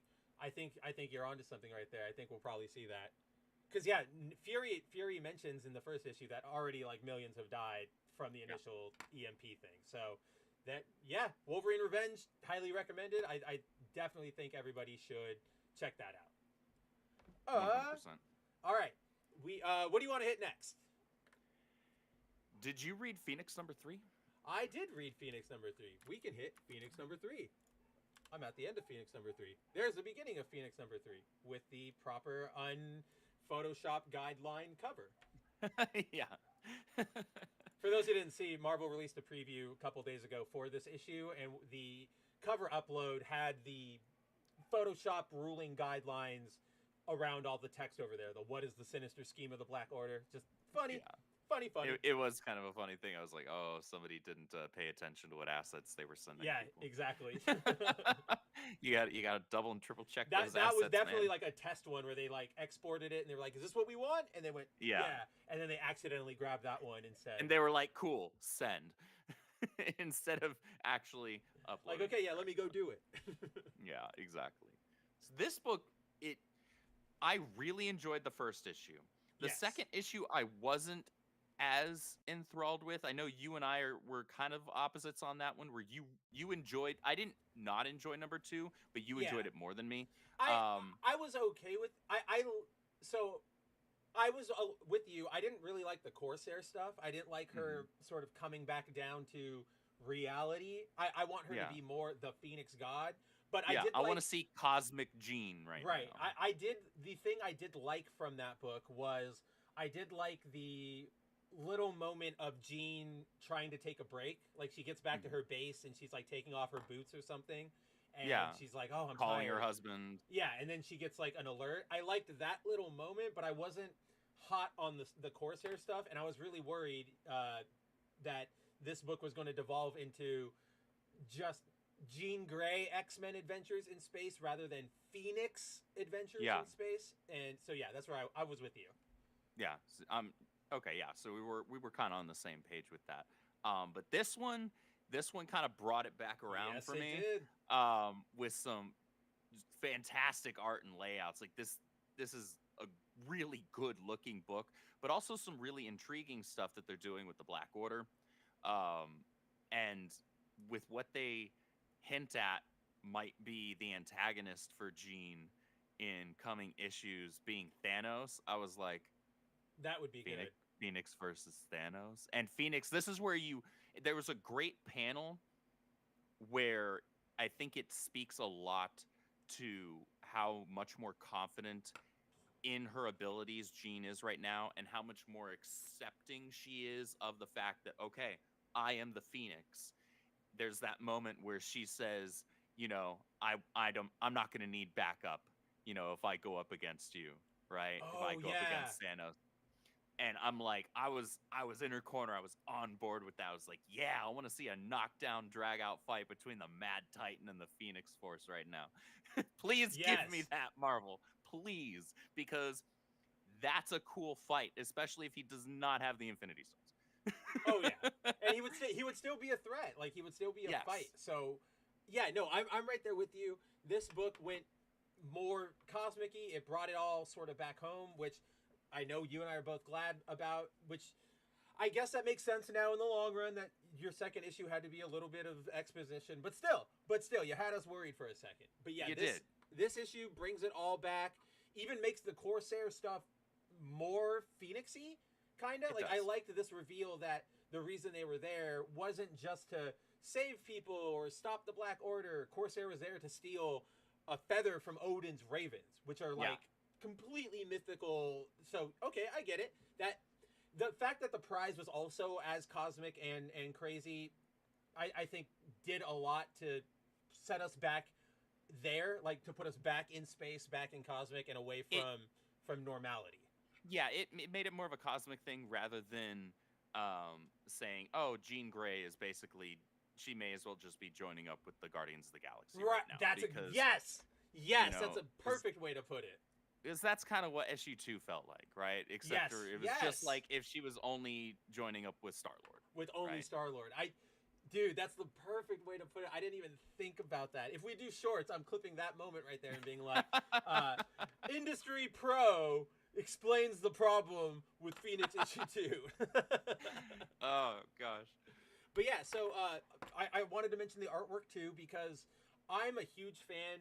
You probably know this considering my Fortnite skin and stuff, but I am a giant fan of the Phoenix visuals, of Jean's costumes, of Jean being cosmically in flame, all that stuff. So seeing her on fire like this, like in these panels, I thought looked really great. I thought this is really cool. This is different. She's fighting. I don't know. All of this Phoenix stuff really works. Seeing her like that and in control. Yeah, we haven't seen this. Like, this was the panel you were talking about, like the and I don't need an army. We haven't seen that Jean before, or this Phoenix before. This is a new, no more timid, like worried about her power Jean. And I'm sure there are going to be people out there, and we know who they would be, that would say like, oh, this is I don't know, like this is now, oh, they made girl boss Jean. Like, you really want Jean to be timid forever? Like forever, that's the Spider-Man. You have to give her a character arc. She has to give her that growth. Like, obviously, there's a certain period of time where that absolutely makes sense, 100%. Had they just like jumped right into her being super confident, you know, way back when with that, okay, now we can have a conversation. If this has been decades. If this story was the direct follow-up to the Dark Phoenix saga, and Phoenix didn't die on the moon.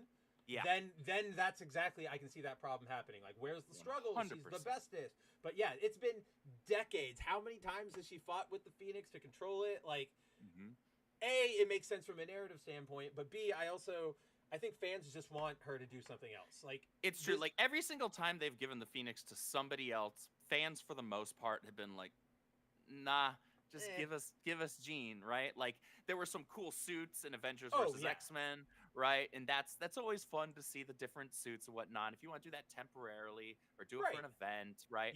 Fine, whatever. But like when they what was it? Echo had it, and it was like, come on, like nobody was asking for that. Literally nobody asked for that. We didn't want that. The second I heard that was a thing, I was like, nah, I'm okay.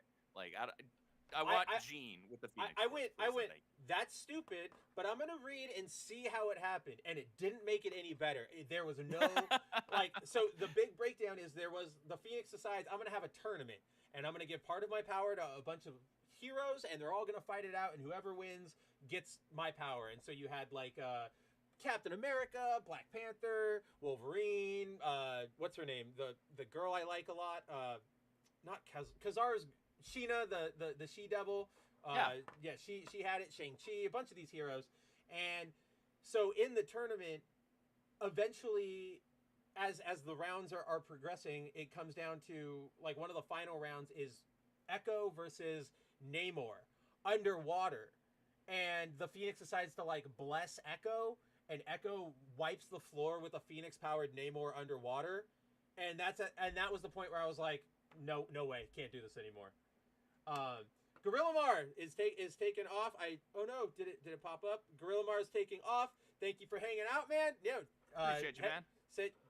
Go hang out with your dad. Have a good time, and yeah, we'll see you next time. Thanks for go do family stuff. Yeah, family stuff always important. But yeah, like you sort of mentioned it when we were talking about Uncanny. In the same way that we're all tired of mutants are persecuted, everybody hates mutant storylines. Whoops, that's a test message from when I was working on things earlier. That's sort of the thing with the Phoenix, right? Is that every time another person gets the Phoenix, like you said, we might get a cool suit or two. Like I love Scott's Phoenix suit. Actually, I like all of the Phoenix like Emma's Phoenix suit. Emma's is cool. Magic's is cool. Namor's is actually pretty cool for what it is. Colossus is fine. I'm just not a big Colossus guy in general, so I don't really care about him. But I also, who's the other one that they gave it to that I like? Oh yeah, Sheena the She-Devil. Yeah. Like I liked her outfit. So all those outfits are cool, but the narrative always boils down to the same. The host is being overwhelmed by a force that's causing them it's driving them mad. And so we have to stop them. And then they're unconfident in how to wield the power, and then it goes away. Yeah. Every Phoenix story is that. So now we're finally getting ad nauseum. Like completely ad nauseum. Every person who gets it, Echo had that storyline. We get it. That's what the Phoenix does. Show us what the Phoenix can do when it on the other side of the spectrum. We haven't seen this. We've never seen a Phoenix fighter, right? Like there have been a couple events. I think it was Battle of the Atom was one of them, where there are future Phoenixes who are in control of their power, but they never do stuff like this. It's always just like, oh, I'm a super strong psychic now. Yeah. They never Phoenix out. So yeah, I'm really happy about what this book was doing. Yeah, and it's doing it in a so far well-paced way, and we're all seeing the pacing's story. Great. The pacing is great. It's really, really well done. We're getting this interesting side story with, I think they're building up this other chick she's gonna be kind of like a attempted God Butcher type character, right? Because she's taken issue with all of these, different gods within the Marvel universe that have caused her some form of misery or grief, or had an ill effect on people that she's known, or her family, like her father. And so she clearly, like, I'm pretty sure that's exactly what they were hinting at by the end of this, where it's like, all right, so she's now going to fancy herself as some sort of a god butcher, god killer type of a character. And she views the Phoenix Force as something like that, to where she's going to go after her. And we're going to get some sort of knockdown, drag out fight between them. How that's actually going to play out, I'm not sure, because she looks like a warrior at the end of this issue, but we don't know if she has any powers beyond that. Like, okay, she's got a big old sword. She doesn't look particularly timid anymore, that's for sure. But how is she expecting to stand up against the Phoenix? Or is she going to be teaming up specifically with the Black Order against the Phoenix? How's that going to play out? Or is she just going to ally herself and align herself with Thanos?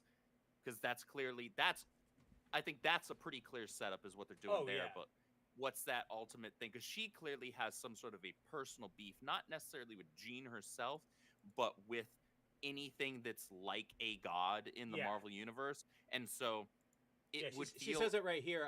There are others in this galaxy wielding powers that do not belong to them. We are going to fix that. Yep, exactly. That's a direct call out, I think, and foreshadowing to her saying, I'm going to go after the Phoenix, right? She may as well just say it.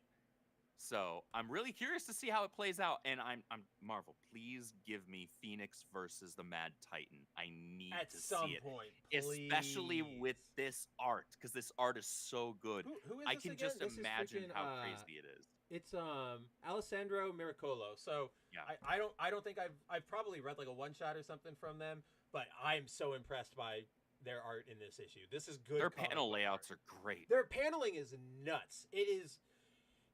Everything flows in the way you expect it to. And that to me is the way, like, that's the sign of good paneling, when I can naturally go, and I don't go like, wait, where's that? Oh, that panel's over here. Oh, that was weird. Oh, took me out of it for a second. Like nothing bugs me more in comics than that. Yeah, if there's bad paneling, that can absolutely take you out of the story and take you out of the experience. Really great with expressions and great with movement too. Yes.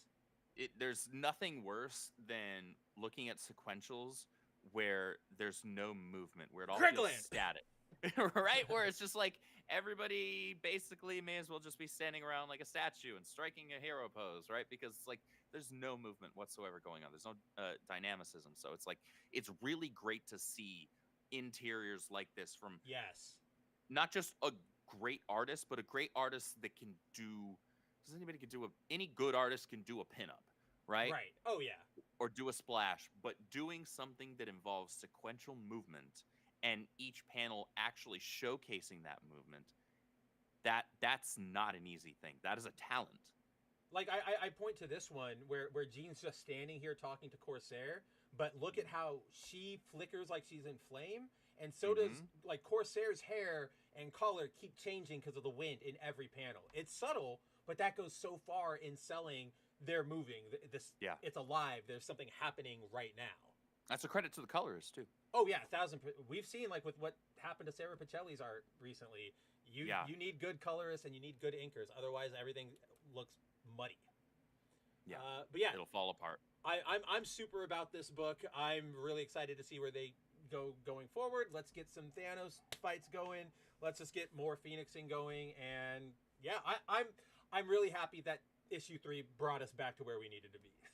I was not expecting, when I picked up issue 1 of this, I was not expecting to enjoy it like I did. I wasn't like either. I have so far. I thought it was going to be like, oh, this is interesting, but I got a cool foil variant, so it's one and done probably. But then like I finished the first issue and I was like, all right, I'm curious. I definitely thought it was going to go more in the way, before reading that first issue, just reading the solicits and everything, I was like, this is probably going to be a Guardians of the Galaxy style book, where she just sort of goes from planet to planet being a superhero, which is fine. Okay, you can rather than a cosmic entity. Right. But then when we opened that first one and immediately she's just flying around smashing up things and like ships in space, I was like, oh, okay. Now we've got something going here. Yeah.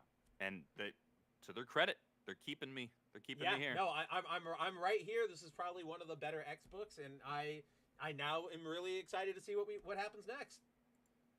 Freaking Punk says Rachel Summers is my favorite version of Phoenix. I like her a lot. I liked her. She was my favorite for a little bit too. I eventually went back to liking Jean Grey because that Dark Phoenix costume, the red. There's too iconic. It's too perfect. It's awesome. So she's my favorite there. But I do like Rachel as a character. They just don't let her do anything. She's over in X-Force right now, isn't she? That's where she is. Yeah, she's just X-Force, which is a fine book, but she's just in X-Force and dating Betsy. And dating Betsy, who was Psylocke, and who knows what the hell is going on over there anymore. I'm still lost as to what all is going on. Maybe we'll get details in Psylocke #1. Maybe that's where we'll get details. I hope so. All right, so we're almost at 2 hours. So I think we hit Ultimate Spider-Man. That's what I was going to say. That's exactly what I was going to say. Are there any quick recs that you want to hit before we get into Ultimate Spider-Man? Any just quick notes that you wanted to talk about? Because I know there were a lot of other books out this week. There were a lot of other books out this week, but I think we were very strategic with hitting on, like, I think what wound up being the most notable ones. Yeah. So honestly, I don't really have anything other than, like, most of the X books right now are, or at least a good portion of them are solid. Both of the Venom War tie-in issues this week were pretty solid. Daredevil had some cool moments, and the Zombiettes. I'm just liking that story. Yeah, that one was interesting to me. I wasn't expecting where they're going with it, but I'm here for it. I was not either. I will admit, I'm a big softie when it comes to this, but when the dog got symbioted, I was like, no! Sparky! Dude, I was the same way. I was like, you better not kill that puppy. That's what I was like, dude, don't do it. Don't do it. No! Speaking of that, okay, because you have the same feelings on Sparky I do, I want to bring this up real quick because I noticed this. I don't think it was intentional. You gonna talk about the missing dog poster? Yes! That's exactly, yeah! Right there, the missing dog, the goodest boy answers to Sparky. I was like, and it's the same breed of dog. And I was like, did you guys do that? I don't know if that's on purpose, but it might be. But either way, I noticed it. And I was like, Sparky. We both noticed that, yeah. I was like, Sparky, no. But yeah, Venomore so far, an amazing event. I don't remember the last time I've been like gung-ho on an event. A lot of the events in the last decade have been dog water. I can't even think of one that I think was particularly good. Last time I was truly gung-ho for an event. Oh man, that's like 8 years old at this point. It's 2018. Okay, so 6 years. I was close. Still not great. Still very long very time. bad. Long time since I cared about an event. But yeah, Venomore. Go catch up on it. Go check out all the books. I need Andrew. I'm gonna start a GoFundMe where we can amass funds to get Andrew the 8 Venom trades that he needs to actually catch up and know who everybody is. I know there's a lot that you've got to do, but it's all so worth it. So worth it. Yeah. It'll happen. It'll happen. So it's gonna take me a minute. You'll get there. And I know that once you get there, you'll be like, oh my gosh, we got to talk about this dedicated Al Ewing Venom stream. Mm-hmm. Honestly, probably. I'd be here for it. I would so be here for it. It's such a good run. You're gonna love it so much. But yes, Ultimate Spider-Man book of the week easily. Not even just hands down. This book is so good. Where do we even start? We have this amazing beginning with again, the relationship between Ben and Jonah is just one of the best things about this book. Excellent. It's absolutely excellent. The brotherhood, the camaraderie, the trust, it's so good. You want to be there on the ground floor with them. You believe in their mission. I love them. We get more MJ. So we learn. I loved this breakdown, by the way. So when it comes to Jonah and Ben, if you've been reading Ultimate Spider-Man, you know they left the Bugle. They're starting their own paper, The Paper, and this issue opens with them meeting with MJ, who's their marketing specialist, and they're complaining. They're going, ugh, look at this. We wanted to do hard-hitting news, but we're only getting attention for our Spider-Man stories. And they're really, really down on it, and they're getting pissed, and they're like, I don't know what to do anymore. We're selling out. But then, I thought that was gonna. I don't know if they're gonna go this route. I kind of hope they lean into it just a little bit, because I think leaning into it too much would be kind of beating a dead horse that we've seen in Spider-Man comics for literally ever. But this could have just some level of bitterness in Jonah for Spider-Man. It doesn't need to go full blown, anti-Spider-Man J. Jonah Jameson that we've had forever everywhere else. But I like that at least them hinting at him taking issue with that. It wasn't maybe necessarily an issue with him directly, but it was getting in the way and stealing his thunder for the kind of story that he was wanting to tell, right? I didn't even think about the stealing thunder part. I was definitely I had that same feeling about him being angry, I have to dedicate all my time to him. I didn't even think about the thunder stealing. That is definitely going to be, I can see that playing into it. Mm-hmm. But I liked how MJ's rebuttal, which is sort of, and I think this probably hits a little more because I work, writing news. But she tells them yes, you want to do these big stories, and yes, Spider-Man's getting the attention, but it's getting you an audience. They didn't understand what the social media age is, right? She where her awesome line is right here. Listen to me. Of course they love the icing, but I'm betting they also love the cake. So the only thing you need to keep in mind is this. These numbers, what they mean is that the devil cannot cast you out. They mean you can write whatever you want and people will see it. I don't know. Mm-hmm. Something about that, I was like, that's exactly what journalism is or should be if you were thinking about it, or how we used to consider it. And it just, all the stuff here. That was smart. It's just so good. It just, they're human, they're building, it's grounded in the like correct way. I can't get enough of it. I genuinely cannot get enough of the Jonah Ben interactions, and it's going eventually. I feel like Ben will die, and it's going to break all of our hearts because it's going to hit even worse.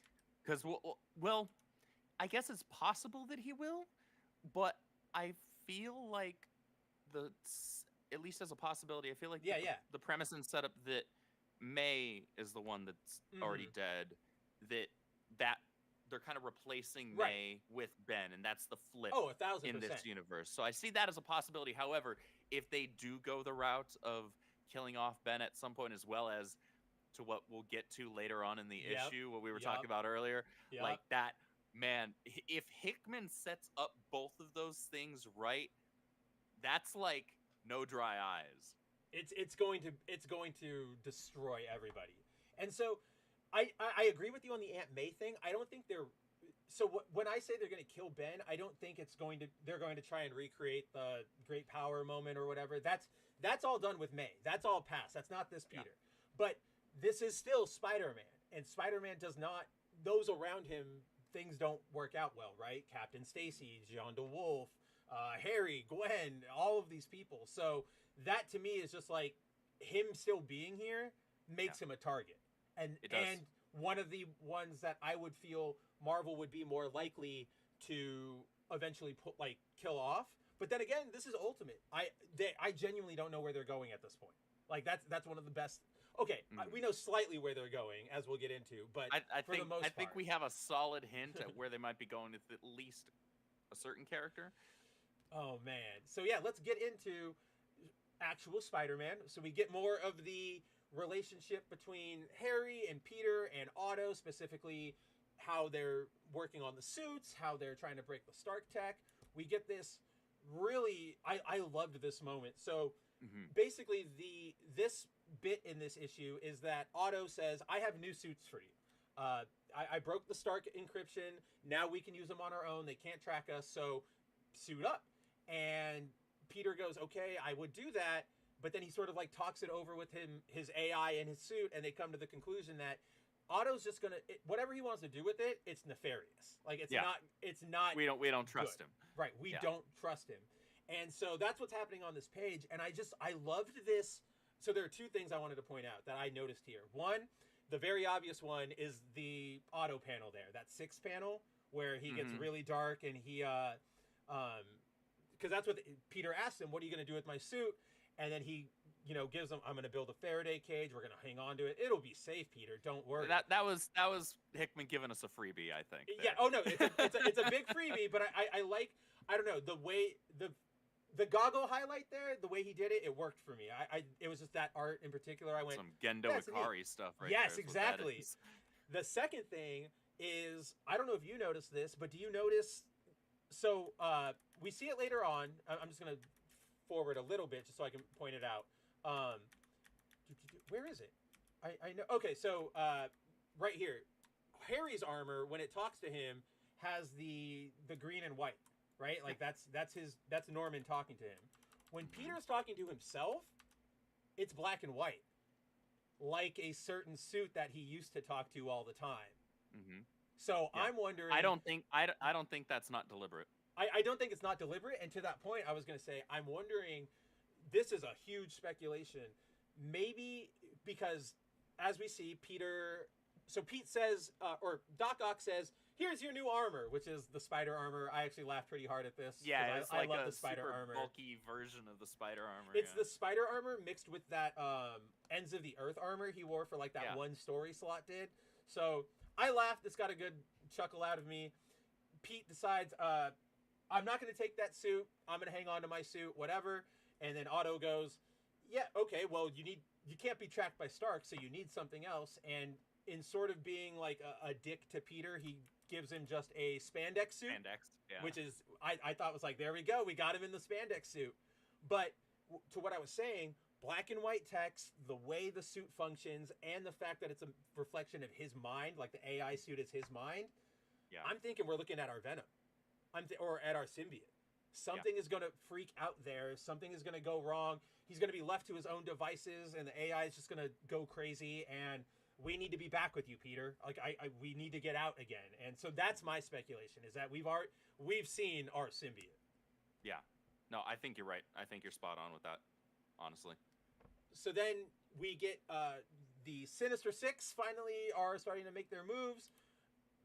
Okay, wait, I totally skipped this page. So this page, this is part of what we were talking about, where this book is set, like, this book handles Harry and Peter's friendship so well. Oh, better than it's ever been.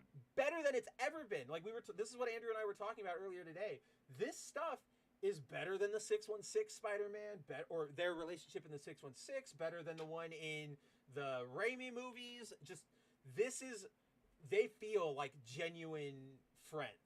Like, I mean, they always have, but there's something, they connect here on more of a deeper level, I guess, because they share the same secrets, right? Like, there's something that feels a little more real and organic. Yeah, that's exactly. Rather than just being told that these two are friends, we're actually seeing that they are. Yeah, and I also think them being adults and becoming friends is different, because in high school, I mean, we all went through it. You make a lot of friends, but a lot of those friends are just sort of friends because you're all around. Like, there are a bunch of people I hung out with all the time in high school. I don't talk to anymore because I know we just don't have that much in common. Our commonality was that we went to the same school. So so this makes it feel a little more real. That you hit it right on the head. So we get this awesome interaction of them saying, like, oh, you want to come have Christmas with us? No, you know how the wives get, blah blah blah. Yeah. Black Cat jumps in. We get the fight of this issue. If you guys remember, Kingpin wants Spider-Man dead, so he's hired the Sinister Six, who in this universe, I still really like this idea, are the heads of the crime bosses in New York. So each Sinister Six owns a neighborhood, a district. Yeah, they basically run like a borough type of a thing. Yeah, and I really like that idea. I think that's a good narrative idea. I think it really works. It's a good way to organically and believably keep things contained within New York. Yeah, that's a really good way of doing it too. I also think it's a good way of making like a supervillain team that's a little more grounded and believable, other than, ooh, we just don't like that guy, right? Yeah. Like this is like, we have a reason to actually come together and work together instead of just fighting him solo one-on-one and hoping our best. But the fight unfolds. Harry gets tagged by the suit shutdown thing here early on. Pete fights Black Cat. It sort of gets to this point where Pete wins, webs him up. Black Cat takes advantage of his mercy. He's like, "Are you gonna kill me?" Nope. And he's like, "Well, then I guess I'm lucky today." It looks like he's got Miles' sword. Look at that. He does have Miles' sword. Stupid. But it's not natural. Oh my gosh. Yeah. I'm so glad we never have to voluntarily read that book on this show. But then here comes that big twist. So Black Cat comes up. He's about to slash through Peter. Green Goblin Harry boots back up, blasts Black Cat off of the side of the building. Off of the roof. I genuinely went. I exclaimed at this moment. I was like, "Oh damn!" Like, didn't think they were going to straight up not murder him, but like kill him off. Because he does live, yeah. Yeah, he's messed up. Maybe he lives. Yeah, they say, well, he's alive right now. That's true. He could die at the hospital or something. Right. Yeah, he's still moving. Call an ambulance, and like, I didn't see it coming. But then we get this like 3-page part right here is enough. Is good worth writing. The entire price of admission. So Pete basically goes, "What was that?" And Harry goes, "Look, this is the real world. This is, if we're going to fight them, we have to be ready to kill." And Pete goes, "No, we've got to be better than them." He gives us the standard hero thing. And when immovable force meets the unstoppable object, Harry just goes, "Doesn't matter what you think, Pete. If it comes down to you or the bad guy, I'm taking that shot every time." And instead of Pete sort of losing it or going, "Who is this man?" it reaffirms their friendship. Yeah. He says, "Well, you're still invited to Christmas." Like, and he smiles after it, and they're hugging. Like, this is so not the Peter we would have expected, or like, that we know, because we know our 616 Peter goes, "If you're willing to kill, I don't want anything to do with you. I'm going to turn you in. Like, we're done here." And this one just sort of understanding the world more, understanding the setting. It's so compelling because this isn't even in a what is that book? All-Star Batman super edgy way that they're going about this, where he's like, okay, yeah, we have to take the scum off the streets. It's real. I feel like this is sort of what a guy who enters into law enforcement would probably feel after that first tagging, right? Like your partner shoots somebody. Oh my God. Well, it's sort of what we have to deal with in this job, buddy. And rather than unnecessarily moralizing, he maturely, again, he's mature. This is a mature Marvel universe. This is mature Peter, and I think a really important distinction here is that maturity. You said it best, that it's born out of and a better understanding of the real world. I think this Peter is still the type who is going to try and convince and correct. It's like, all right, I'm going to try and keep you on the straight and narrow, right? But he also is mature enough to where he's not going to be willing to just, because he's not just like an idealist, right? And a brain dead one, to where he's going to throw away what we're supposed to believe is a friendship just like that, throw him away with both hands. No, he actually still sees Harry as his friend, so he cares about him. And so it's like, okay, well, I disagree with you in this moment. This is probably like we're gonna circle back to this probably. Yeah. But like, I'm gonna just do my best to try and keep you on the straight and narrow type of a thing. I also like that you mentioned, he's an adult now, he's not a kid. This is also a different Peter, because Peter 616, he was Spider-Man since he was 16. So he ingrained, like, I have to be better no matter what, that hero mentality. So that's like deep in him, where we've seen it before in comics. There have been lots of situations where it's like, this might be an understandable moment where somebody has to die, and Pete's still like, we can't do it. Like this, it's not happening. So this, and it ends up causing problems. And it always ends up causing problems. So yeah, this issue, this book continues to easily be just the best comics. This is comics. This is, I mean, I think you and I mentioned it, at least for me, this was the book that got me back into reading comics, and for good reason, because this, holy crap, this book is just, the curveballs. I bought the trade day one.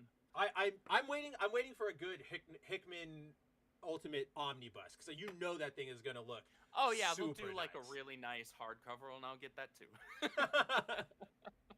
Oh man, I'm so jealous. I've been loving this book way too much to not have it, because if I want to go back and read it, like once I get resealable bags and boards from my comic shop, which are great, but my preference is once I finish reading the book, I slide the book into that sleeve, and I peel off the the thing, and I seal it back up. That goes into the thing. It's like, all right, now this is part of the collection. If I want to go back and reread, I'm gonna be like, okay, I'm gonna get the trade. No, and that's 100% how I am as well. Once it goes into the bag and board, and I put that tape on it or whatever, it's done. I'm never pulling it out again. Like you stay there. Yeah, because I want to keep it. If I'm not putting it in a bag and board and putting it away in my box because I didn't like the book, and I'm just gonna get rid of it. Yeah, you're just gonna give it away or something. Yeah, and at this point, I'm very selective with the books that I buy, and I've only had a couple of books since starting to read comics again that I've just like not liked outright and dropped after one and been like, okay, yeah, that's it. So I have a really good track record right now. I think Dazzler's going to be one of those. I was going to say Dazzler's definitely one of them. I know that. But at least you got that awesome cover out of it. At least you got the Kara Andrews foil. Beautiful cover. And shoot, the cover A was beautiful too. Yeah, it was. All of those covers were pretty good for that one. And then like I'm going to give Exceptional X-Men another issue or two, at least. But well, you've at least got to give it a chance for Emma to show up. That's the thing. Like she was only teased. She was the so end stinger. Like, give me more Emma. Let's see what you do with her. Like the panels she was in were good. They were very Emma. And so I'm like, okay, like let's see if you do my girl justice here. Other than that, it's the weakest of the main three X books for sure. But like just about everything else, I've been like, okay, well, this is good, or just it's been stellar, right? So and It's because you're not Ultimate reading Spider-Man. DC. You're not reading anything over at DC. You're not I'm reading not. anything Absolute Power related. I will continue to keep that as the status quo for now. I do have, what was it, Justice League Unlimited on pre-order, Yep. so I'm We've gotta curious do to see that. what they do that. We'll see what happens. We'll see what happens with that. It's being written by Wade, so let's see what he does. But other than that, like Ultimate Spider-Man just is the best book that is releasing monthly right now in terms of your major publishers that you can get at your LCS.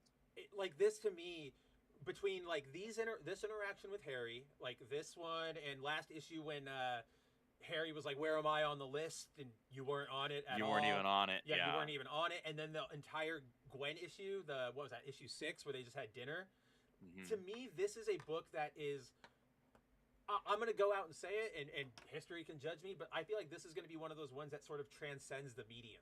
This is just good story. This is good writing, pacing, everything. Like, this is a masterclass in how to tell a story.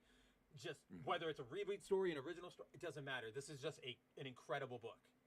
It's just, and the more I stare at this page, the more I get mad, because Spider-Man, like, Pete looks like you, but I don't look anything like Harry. But if I did, we could have been using this for like a bunch of graphics. We could use it everywhere. To Photoshop your face on Harry.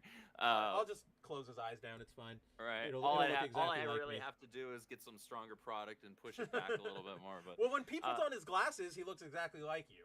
Like in those first few issues, he looks exactly like you. I was making jokes in the Discord when they were first teasing the covers for it. I was like, I'm gonna need some royalties from Marvel. Yeah, for I'm using gonna my need to get some legal representation. Right. But I think you and I are both on the same page that this book is probably setting up Harry to be the one that results in Gwen, who in this continuity is his wife. Yeah. To set up her death. Yeah, that was a speculation I gave to Andrew yesterday. After this issue, I'm feeling that Harry is going to be the one to accidentally, or they're going to do the entire Gwen thing. And Gwen will accidentally die. Pete will try to save her, whether it's cracking her head or snapping her neck. She'll die. Whatever happens, she dies. And Harry's going to blame him for that. And that's going to turn him Green Goblin, like full on whatever. And that's going to be even worse for Pete, because it was an accident. He tried his best, and his best friend just won't know it. Like, period. Like, it's like you were saying, it's going to be a tearjerker when it finally happens. And he knows who Peter's family is. He knows who everyone is. Oh, I didn't even think about that. Well, I mean, that we sort of see that this in the is next... a far more knowledgeable Green Goblin than we've seen before. Than we've ever seen. I mean, we're going to see a little taste of that. It looks like he's going to get Jonah, probably unrelated to Peter, probably more for the Spider-Man stuff, but still, he's got to know that there's a relation there. So, next issue is going to be crazy. Just such a good book. It's such a good book. I hate that I have to wait a whole month in between issues. A whole month for it. I know, and it's not like manga where I could wait and let it build up. I can't do it. I need to read it every time it drops. Yeah. So yes, it's everybody incredible. Read it now. Read Ultimate Spider-Man. Get on this book. It's just so good. I love that one last thing, Yeah. because it was again, I love the on the nose stuff. I love alliteration. I love all that classic comic booky fun. And in the interaction near the beginning with MJ and Jonah and I Ben, know where you're going. where he drops the sensational line, and MJ says, I see him as more of amazing type of a thing. I was like, I love. Well, it was great because he's going. I have it right here. Stories that we want to do stories that people are afraid to talk about. Instead, all of this is decidedly not serious. It's just sensational. And then, he's not using it in the pro way. Like, I thought that was interesting. And then she goes, well, I would call it amazing. And again, everybody in this book is good. Every character, even if they're bad guys, they have amazing writing, amazing development. They're the best. It's truly remarkable how good this book is. If you had told me a year ago that I would be loving and looking forward to with such fervor Ultimate Spider-Man by Jonathan Hickman, I would have called you crazy. But I wouldn't even go that love far. it. I would have said if you'd have happy said to be proven I'm wrong. reading a Marvel comic again monthly and I'm excited for That it, I would have too. gone, "You're crazy. There's no way. There's just no way." Absolutely. Hey, what's up, Evelyn Music? Yeah, Good to see you. Evelyn, what's? I always keep clicking the wrong chat window. I have one that's the chat and one that it lets me pop it up here, and I always click the one that's just chat. But Evelyn, what's going on? Symphony of the Night is amazing, and now I feel bad because I'm going to be self-conscious about the buzzing on my mic. I got to be better about that. But all right, that is Ultimate Spider-Man, incredible book. Can't gush enough about it. Andrew, do you want to take a look at some solicits? Let's take a look at some solicits, I which figure- you were kind of a schmuck and you looked at without me. Yeah, you know me. I just had to do it. I was at my local comic book store and I said, you know what? I know I made these plans, but I'm just gonna go ahead and read it. I figure we could probably cut out Image just since we're running a little long. We'll go Marvel DC. It's probably what the people would want to see anyway. Oh my god! I remember how at the very, very, very beginning of this stream I said there's a piece of news I need to grab that we need to talk about. Oh yeah. It was this. Yes. Sonic DC crossover. Sonic DC crossover. I'm sure you've all seen it now. Andrew and I are insanely stoked for it. It's being written by Ian Flynn too, right? Yeah, it's written by Ian Flynn. I think I'm here for it. all of the selections are. Hey, they updated his art. All the Tails art, he didn't have the eye thing down. It was just his regular eye. That's interesting. But yeah, might be cool. Could be pretty cool. I know we'll probably talk about it when it drops. Heck yeah. Everybody looks great. My only complaint is I think Sonic looks kind of crappy. I think they tried doing the New 52 lines on his body, and it doesn't work. It doesn't work, and I don't like the differently colored glove cuff, because then it's like, well, the rest of the glove is red. Then, like, why did you make it only the cuff that you folded over? Why is that only gold? It's weird, and I also think they missed an opportunity by not having his lightning bolts on the boot. Yeah. Like, come on, that's right there. But aside from, I thought Silver as Green Lantern, that's a really good choice. That's pretty perfect. All the sense in the world. Shadow is Batman, of course. Shadow's Batman's great, yeah. Perfect call. I love that they use the. I kind of like that they use the purple inside of the cape too. Right? I like this design. I like this is the Rebirth Batman, right? I like Rebirth Batman suit. The purple is really good. I think either I've talked to you about it or we've talked about it on stream before. But the Rebirth suit also has like purple palms, and I don't know why they like go so far in selling that suit in making it distinguishable. So I'm all about that. Yeah, I'm 100% on board with you. But yeah, Knuckles is Superman. Knuckles is Superman. Amy as Wonder Woman. Everything makes sense. I can't wait to read it. Hopefully it's fun. Hopefully, I mean the last couple Power Rangers Justice League was fun. Godzilla Justice League was fun. So far we're doing good. So far we're doing good. Well, let's hope that this isn't lame. It's Ian Flynn, I have all the faith in the world. Yeah, I have faith in Ian Flynn and his capabilities of writing a good Sonic story. So this is more gonna say like, okay, how much knowledge does he have when it comes to DC to make this like, semi-cohesive? And I'm not expecting it to be anything that resembles continuity. Just make it fun. Oh, no. Just like the Justice League versus Godzilla versus Kong. Did you ever just read make it fun? Did you read the Mega Man Sonic crossover, the Worlds Collide, that happened at the end of those runs? Yeah, that they was used to reboot the world. Yeah, so in those, all the like you can see, Ian wrote those. His Capcom knowledge went way deep, like way honorific. So I'm excited for him. Yeah. Excellent. Yeah, this is going to be a fun one to cover once it drops. When's the first issue supposed to be dropping? I don't know if they said. Let's see. Releasing in late 2025. That's all we got. So we're a ways off from it. We'll be a few episodes in by the time that we'll comes out. Maybe it could drop by the time we have our like 52 issue celebration, which would have been a year straight of streams. So maybe there's an anniversary thing going on there. Who knows? I'm here for it. Are you also here for some solicits? Let's see what we've got coming this December. So, for those of you at home, I'm just closing my blinds real quick. Those of you at home, as you know, episode 1 here. This is the first time Andrew and I have ever done Solicits live, so we're trundling through this as much as you guys, so bear with us if there's any lagging, weirdness. We're trying. So let's go for it. Yeah. So we're going to get another... Did you ever read these? The Timeless books? No, I'm not. I've heard the title. I have not read them myself. So the Timeless books are these one-shots that they keep doing every year that are... It's their way of previewing sort of what's coming next in the, like, publishing year. Yeah. Like, oh, here's Kang, and he's looking at a bunch of monitors, and you can see all of the teases of events and stories and stuff. Mm-hmm. So they're interesting. They're pretty fun. They're standard. It's not like they blow you out of the water. They're just neat.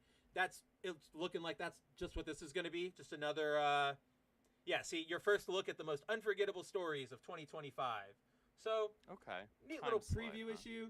We're going to have that covers... Betsy Cola doesn't look like anything great here. Oh, that's a hidden gem thing. We were just talking about those last week, remember? I learned what a hidden gem was, so that means Rob drew this forever ago, and they said, we don't want to use it, but now they're going to use it. We have the first issue of the Laura Kinney book. I feel like you're going to pick up at least the J. Scott cover here. I'll pick up the J. Scott Campbell cover just because I like to pick up J. Scott Campbell covers, but I have no interest in reading. It's a really good cover, too. Yeah, that is a Laura Kinney pose. It's so good. I am so adamant about this.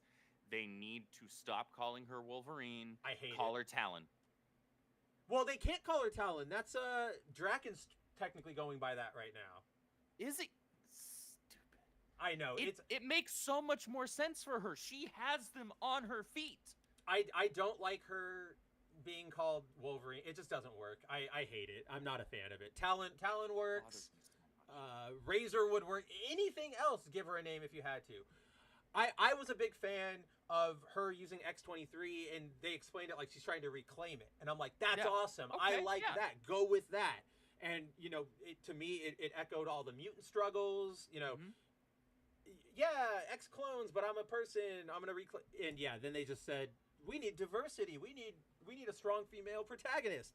And we don't have a million of those already in the X-Men, right? So it's like, come on, who you trying to kid here? But yeah, I'll pick up the first issue just for the Campbell cover. I'll read it because I'm sure we'll talk about it. Yeah, I'm sure we'll talk about it. And who knows? Maybe the story is good. Who's writing it? Erica Schultz. That's who's on. What's she writing right now? Oh my God, she's writing a book that we both really enjoy. Okay, I gotta look it up. We gushed about it the other. Yeah, I'm looking at it right now. Erica Schultz, Marvel. What the hell did she write that we were like, this is pretty good? It's not just okay. She did Blood Hunters. She did Daredevil stuff. Hollow's Eve stuff. Okay, maybe we're confusing her.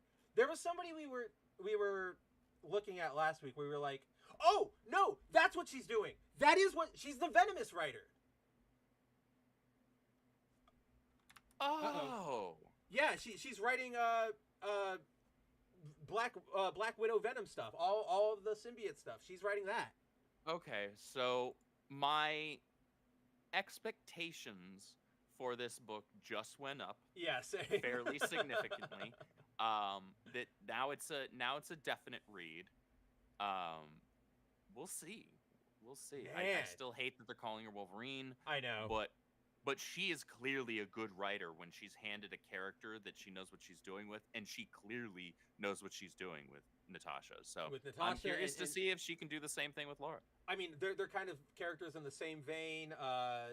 Young women who are trained to be assassins and sort of leaving that life, but then getting back into that life. So I have some expectations now. I definitely want to read it at least. I'm very interested in reading it. I am disappointed though. This is the foil variant for this book. This sucks. Like, I don't know. It's not great. That feels weak. I would have foiled literally any of these other ones. This one would have been a cool spot foil. Like put it on the claws and the background maybe. Go back and then this one would have been.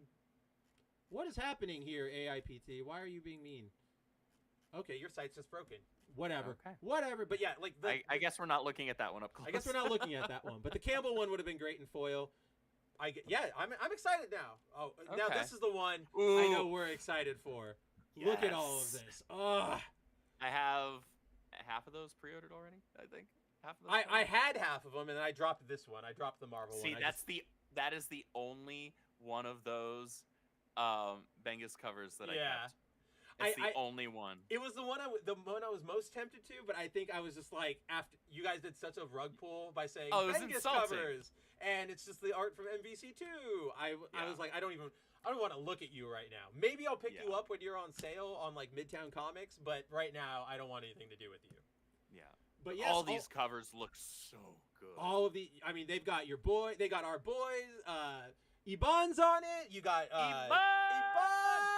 You got Ramos. Your boy is on there with one of them with an awesome wraparound one. Yeah. I believe the foil too, if I remember correctly. No, I the think it's a foil is wraparound this foil, one. right? This one's foil. This is our that's foil right. one. Yeah, no, that one. Oh man, that Which is is a it's chef's gonna kiss cover. Yeah, the Ramos one is just wraparound, but then That's right. the Iban one is gold foil. Which makes me think they're spot foiling it, which is going to make me Oh, that lose would be my incredible. mind. Do the eyes, do the title, do the gold stuff in the background, do the gold spider on the chest. Yup.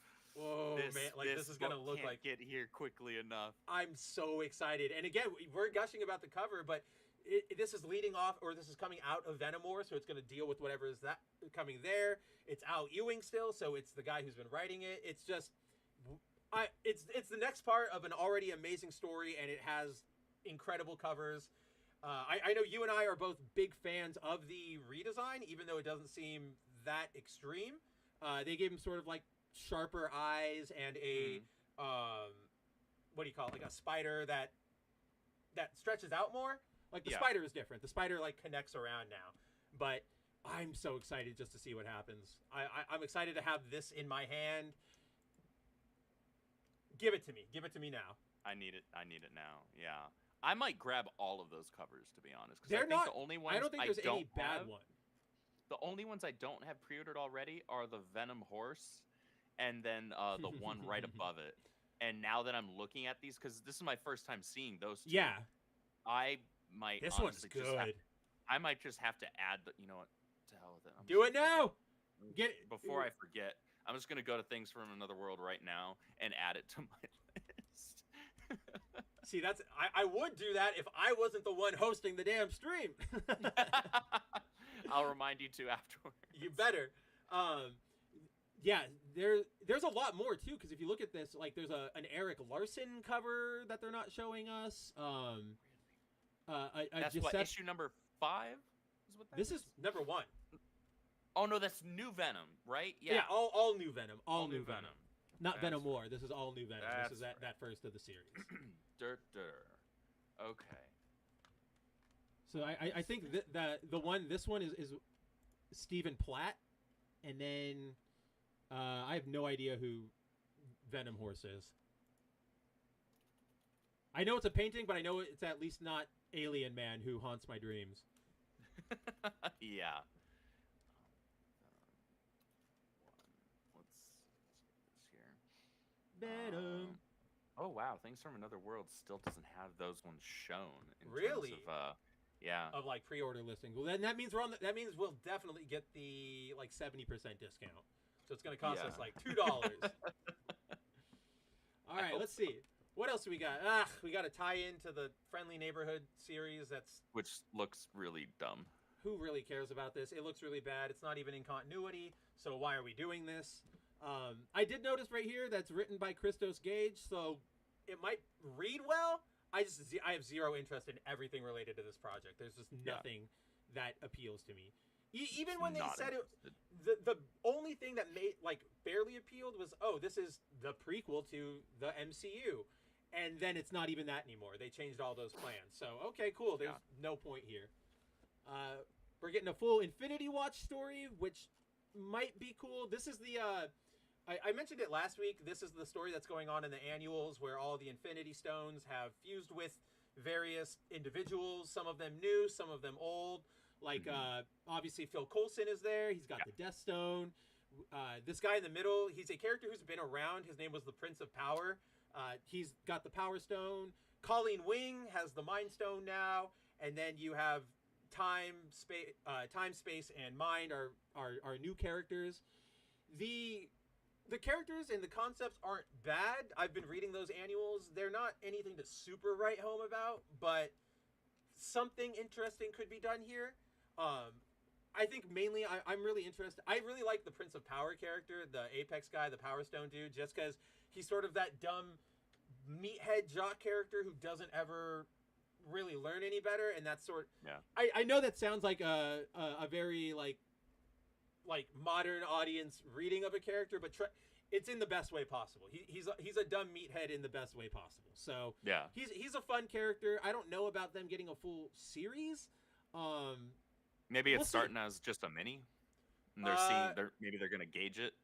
Oh yeah, you're right there. Infinity Watch number 1 of 5. So a mini, I'll probably check it out because they interested me enough with Colleen Wing and all this stuff. We'll see. Mm-hmm. I'm not enough to recommend it or not recommend it. It's sort of a we'll see. Oh, we're getting this stupid series.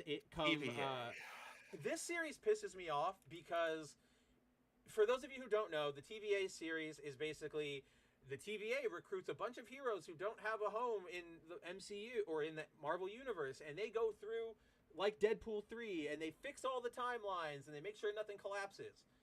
If you guys have been reading Marvel Comics for any significant amount of time, that was the exact premise of a series called Exiles back in the early 2000s. It's way better than this. It does the exact same thing, and it doesn't have MCU synergy. And they would pick up. I think one of my favorite Magic suits, she was on that team. Yep, it's that red one, like the red actual like superhero suit. Like you have that Magic is there. They also did later on in the series, they started visiting established worlds and not like. So a thing Marvel will do nowadays is like, oh, we're writing a story in 2099, and you read the book and it's like, this is not main 2099. This is a multiverse version of 2099. You're like, well, okay, what the hell am I doing here then? Right? Why do I care then? Right. Exiles was like, oh, we're recruiting Spider-Man 2099. We're recruiting Princess Power from Supreme Power, Age of Apocalypse Wolverine, or Sabretooth, and these are them. These are the exact characters. We're not giving you some multiverse bullshit version. These are the characters you want. So I love that series. It's probably my #1 Marvel series over anything even Spider-Man related. Like, go read Exiles if you can. The trades are pretty, well, actually, I think they're like out of print now. Hopefully they come back. But this book just makes me angry because I know what they're doing. Like, it's that, but they're doing, remember the MCU? And I didn't realize. Hey, do you remember the MCU? Yeah, it's still ongoing. Do you remember when it was still good? Nope, don't worry. We're not visiting that time. I just realized this too, Andrew. So we've got Spider-Gwen. Fine, whatever. They push her too much. Captain Carter, that's an MCU thing. Sylvie, MCU thing. When this cover first dropped, I was like, oh, there's a Gambit. Interesting. Well, I bet it's probably the fucking Deadpool and Wolverine Gambit. Like, duh. I just realized that. And so this just sucks. Nothing about this excites me. Except for that cover art. To be excited about, really, yeah. Pepe the cover's Larraz, pretty solid. I mean, it's Pepe Larraz. He kicks ass at like he's always great. He doesn't do wrong. I mean, who's gonna buy this cover? Who wants that cover? That's your boy. Know. That's Humberto Ramos. I'm That's what they put him to work doing. That's a horrible decision. That is a waste of that man's talents, and I am offended on his behalf. I feel genuinely bad for him. That sucks. I'm offended on my behalf, too, honestly. As a Humberto Ramos fan. That's what I mean. That's awful. All right. What am I looking at here? We are looking at the next Spider event. So this is the 8 Deaths of Spider-Man. I wouldn't say event, but storyline they're doing. This is the dealing with the fallout of Wells's run. Who's even writing this? I forget. It is Justina Ireland. She's written some stuff. I can't remember anything off the top of my head. The name sounds familiar, but I couldn't rattle. Yeah, I couldn't do it like right now. So I'm not even entirely sure what this event sort of is doing. It's supposed to take him through like a Ghost of Christmas Past, Present, Future type thing, which might be cool. I don't know. I feel like we did that already in the JMS run, like when like Peter opens the box and he's like working with Doctor Strange or whatever. Yeah. And, like when we get the Last Stand suit and everything, like I feel like we've done that. So the only reason I'm not immediately writing this off is because it's Justina Ireland and I don't know what she's gonna do. Maybe this is something good, but yeah, after could be a wild card, maybe. It could be a wild card. At this point, I don't know. I have no expectations because this book has just been awful from the get-go. It's been for a while. For a really long time now. For a while. I also don't really have anything to say about that suit. It's fine, I guess. It doesn't do anything for me. I like the scarf. That's about it. It just doesn't strike me as a Peter suit. Yeah, maybe it'll be magic, but yeah, whatever. It's fine. That's Amazing. We all know how bad Amazing is. Hey, Zero is here. What is going on, amigo? All right, I'll turn my volume up. Thank you, Zero. But you haven't missed it. For me. You haven't missed anything. We are still cracking. We've still got at least, like, I'd say probably 15, 20, 30 minutes of things to talk about. So no worries. More 8 Deaths of Spider-Man. Okay, sure, fine. Nothing to write home about. What's this? A Marvel holiday book, I guess. Okay. I don't ever really read these. I'm not particularly interested either. It's not my jam. These kind of I know things, they could probably be some fun things. Right. I just realized, why did Microsoft turn my volume down so far? Oh, wow. Hi. Now, yeah, I can hear. You sounded fine to me before, but yeah, you were super low comparatively. Yeah. Yeah, it turned me, for context, I usually have my volume set to like 70, 75. It had me down at 8. 8? 8. That's okay. That's it did wild. it all on its own. I don't even know. I don't even know how you get that specifically low. I got nothing. That's garbage. So yeah, we got the holiday tales. Might be fun. Like Andrew said, it's probably some fun things in there. Not our jam. If somebody comes to me and is like, "There's a really good story in it, and there's a good word of mouth," I'd read it. But I'm not rushing out to grab this. Nothing against it. It's just not my jam. Marvel Zombies: Dawn of Decay. So this is the current Marvel Zombie series. It's not that great. I've read the first issue. It's also really weird because they claim it's supposed to be based on the 616 continuity. Obviously not, because it's zombies or whatever. It's a different Earth. But it's supposed to be the 616 continuity, but it's all MCU. Like, you can sort of... Do you see this? Like, you can see it on Cap's chest. He's wearing the MCU suit. Like, that's not his...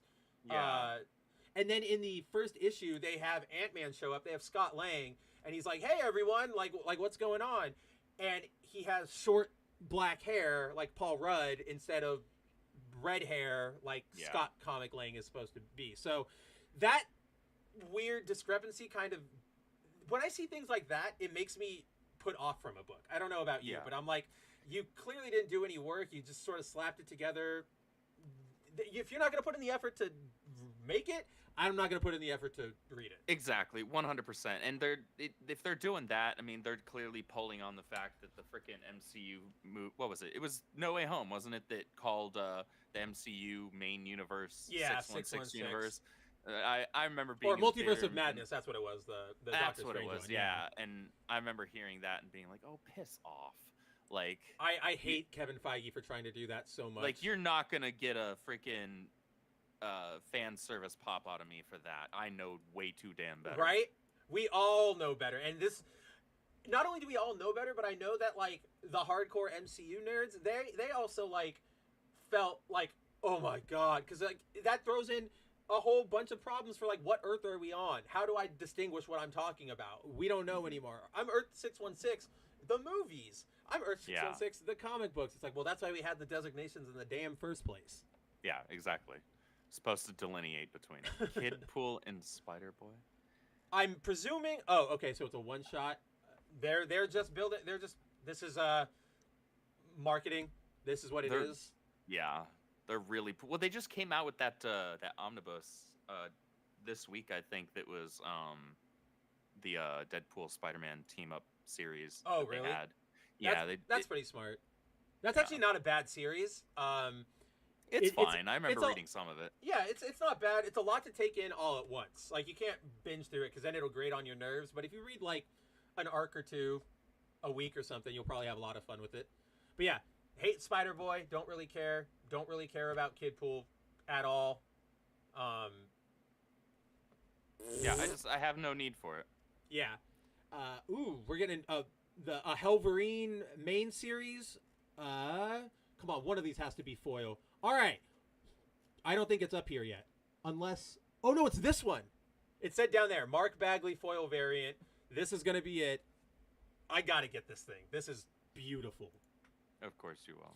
Uh-oh. But yeah, so I don't know if you guys have been paying attention to the Wolverine stuff. It's okay. Basically, Ghost Rider and Wolverine teamed up.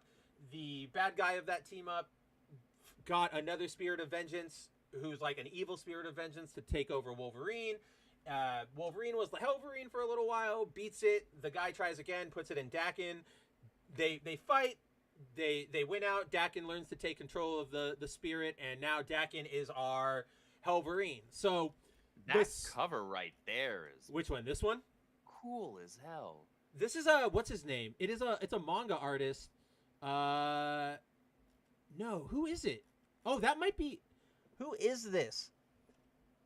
There's I can't remember his name. He did a variant cover for Wolverine Revenge, but he's doing a lot of... He's a manga artist, and he's doing a lot of Marvel covers lately, but I think this is him. They don't have the credits anywhere, and I don't recognize the name, and that doesn't look like any of the artists they have listed here. So that cover's cool as hell. Yeah, that's really cool. I wish that was the foil one, but this one is still It's Mark Bagley. Yeah. But yeah, I'll probably buy it for the cover. I'm not really stoked on the plot line itself. A lot of what kills it for me is I think Dakin looks absolutely stupid in this costume. Like, take away the fire and the skull. This is like he's wearing that old Wolverine costume, and it doesn't work for him. It feels really, really, really lame. Hey, look who's here! Hey, Mary. Mary, what's going on? Please tell me I have the thing set up. Okay, good. It did pop her up.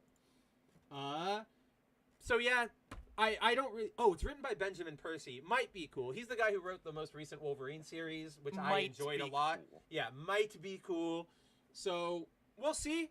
I really like the visual of the Wolverine. So like anytime I see artwork of him, I'm always like, that's so cool. The concept and everything else I don't really care for, but I really like the art. The flaming skull claw thing. Just it speaks to the inner 10-year-old in me.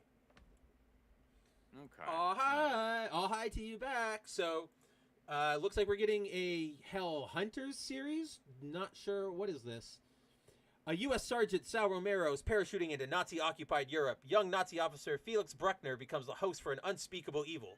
In the aftermath of their violent meeting, Romero is reborn as Ghost Rider 44, who sets out not only to take revenge on Bruckner and the Nazis, but to save the mankind from annihilation. Might be cool. Might be cool. PK, it's Philip Kennedy Johnson. So we'll see. All right. So not a hack. Not a hack. Somebody who has it worth. I like. Clearly, you've got Bucky, Logan, Fury. We'll see. Could be cool. I might check it out. I might check it out. Ultimate. What do we even have to say? I still can't believe we're getting OG Nick Fury. It's okay to be white again in the Marvel world, which is completely bonkers to me. Okay. But look at that.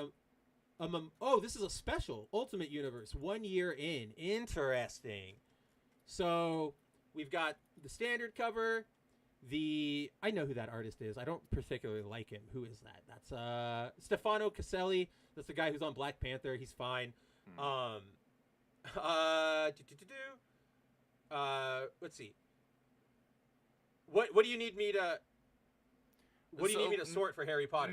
Mary does a Saturday show, mostly weekly, where we'll have a section that usually goes for about an hour, where we'll have ourselves and a couple other people, and we will sort various characters into their Harry Potter houses, which has been fun. We've sorted Lord of the Rings characters, we've sorted some Marvel characters, some DC characters, stuff like that. It's fun if you have like some like level of Harry Potter knowledge, at least Yeah. with regards to like the houses and things like that. It usually ends up being a fun conversation. Who do you want me to sort?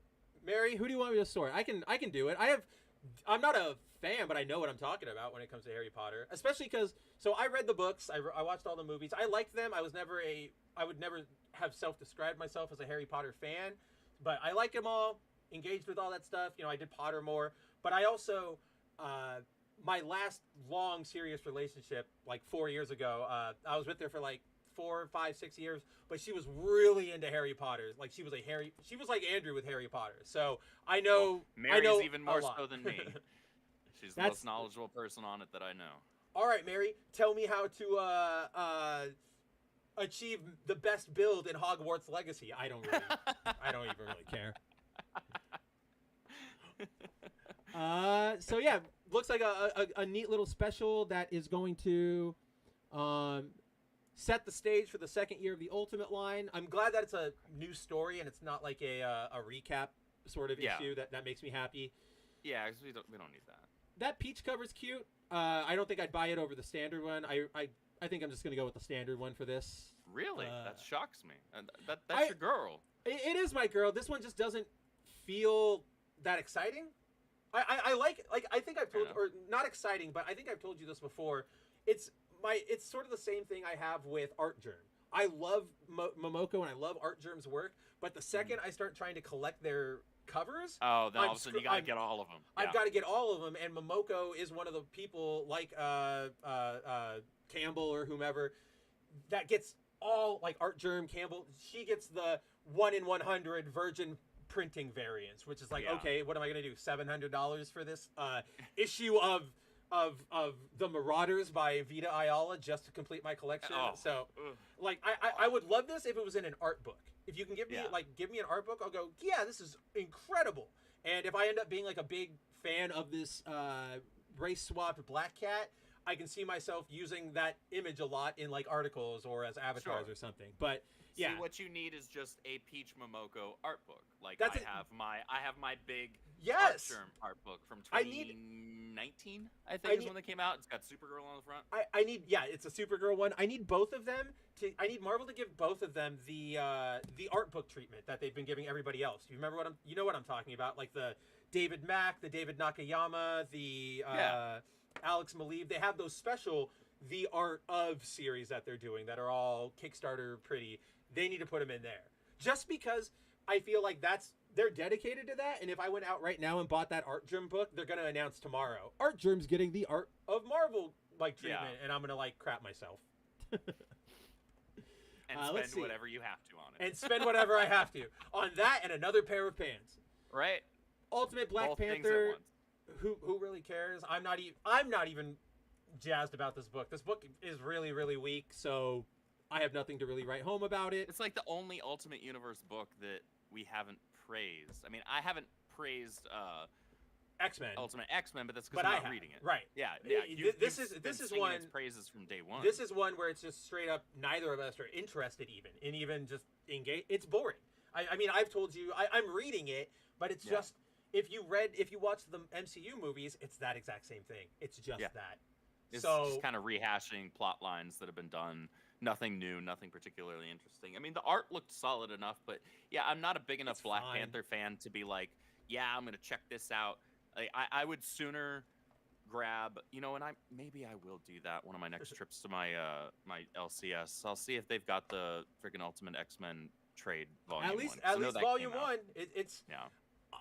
So that's I worry because I've told you this. It's a slow burn. So I feel like if you get volume 1, and you go, I'm going to give volume 1 a shot, you're going to believe it going, that was too slow of a burn. I don't know. And then I don't know if you'll risk it on the second. So I don't know. I only care so much because I love that book and I want to give you the right impression of it. I got you. But yeah, this book, who cares? Moving on. Hey, now we're talking. Now we're getting to the good stuff. Hey. I actually really like that cover. That's fun. That's fun. Yeah, with the Santa outfit on it. I like this MJ one. It's just boring. I don't like the blue. There's nothing going on with the background. Do like black pattern, like do something. I don't need a background. Just something needs to be back there. Yeah, It was like they just stuck the PNG on the on a friggin' flat color surface, and it's like, and they said, "Get it out." And you get, but this, I mean, that speaks to how much effort Marvel wants to put into MJ Oh, outside whoa! of the writing in this book. Oh, right. Seriously, these are the variants. They're not even showing the standard cover right now. What? Okay. Uh-oh. Season's greetings from the Parker family, but why is Peter acting so strangely during the most wonderful time of the year? And what's got Gwen so concerned? Don't miss the thrilling conclusion of the second arc. Oh, no. Oh, no. Especially with the conversation we just looked at. I was literally about to say that. We were just having that conversation in issue 9 between Peter and Harry. Are we going to get like a climax to that in this issue? Oh, no. I think we might. He did invite him to Christmas. He did invite him to Christmas. Is he going to show up as a party crasher? Oh, no, man. This is so Ruh-roh good. Raggy. Ruh-roh Raggy. I'm so excited. I cannot wait. This is what we're talking about. Go read Ultimate Spider-Man. Oh, man, that book is so good. So good. We got more Ultimate X-Men, another incredible Peach cover. Finally. What has the Makers Council been doing with the Cult Mutants? We're finally getting more Maker. That's mostly why I highlighted it. I just like seeing Maker whenever he shows up. Mm-hmm. I'll obviously be reading this. I know Andrew's not, but if you guys are interested in Ultimate X-Men at all, I highly recommend checking it out. We just got Psylocke introduced. She's right there in the background. It's starting to connect more to the Ultimate Universe now, which is something I'm really interested to see, because this has been the one book that's sort of been on its own for a little while. So, good things happening over here. We have a lot of variants that they're not showing off, which makes me upset, but we'll get there. You were going to primarily get the Peach Momoko cover. Oh, yeah, 100%.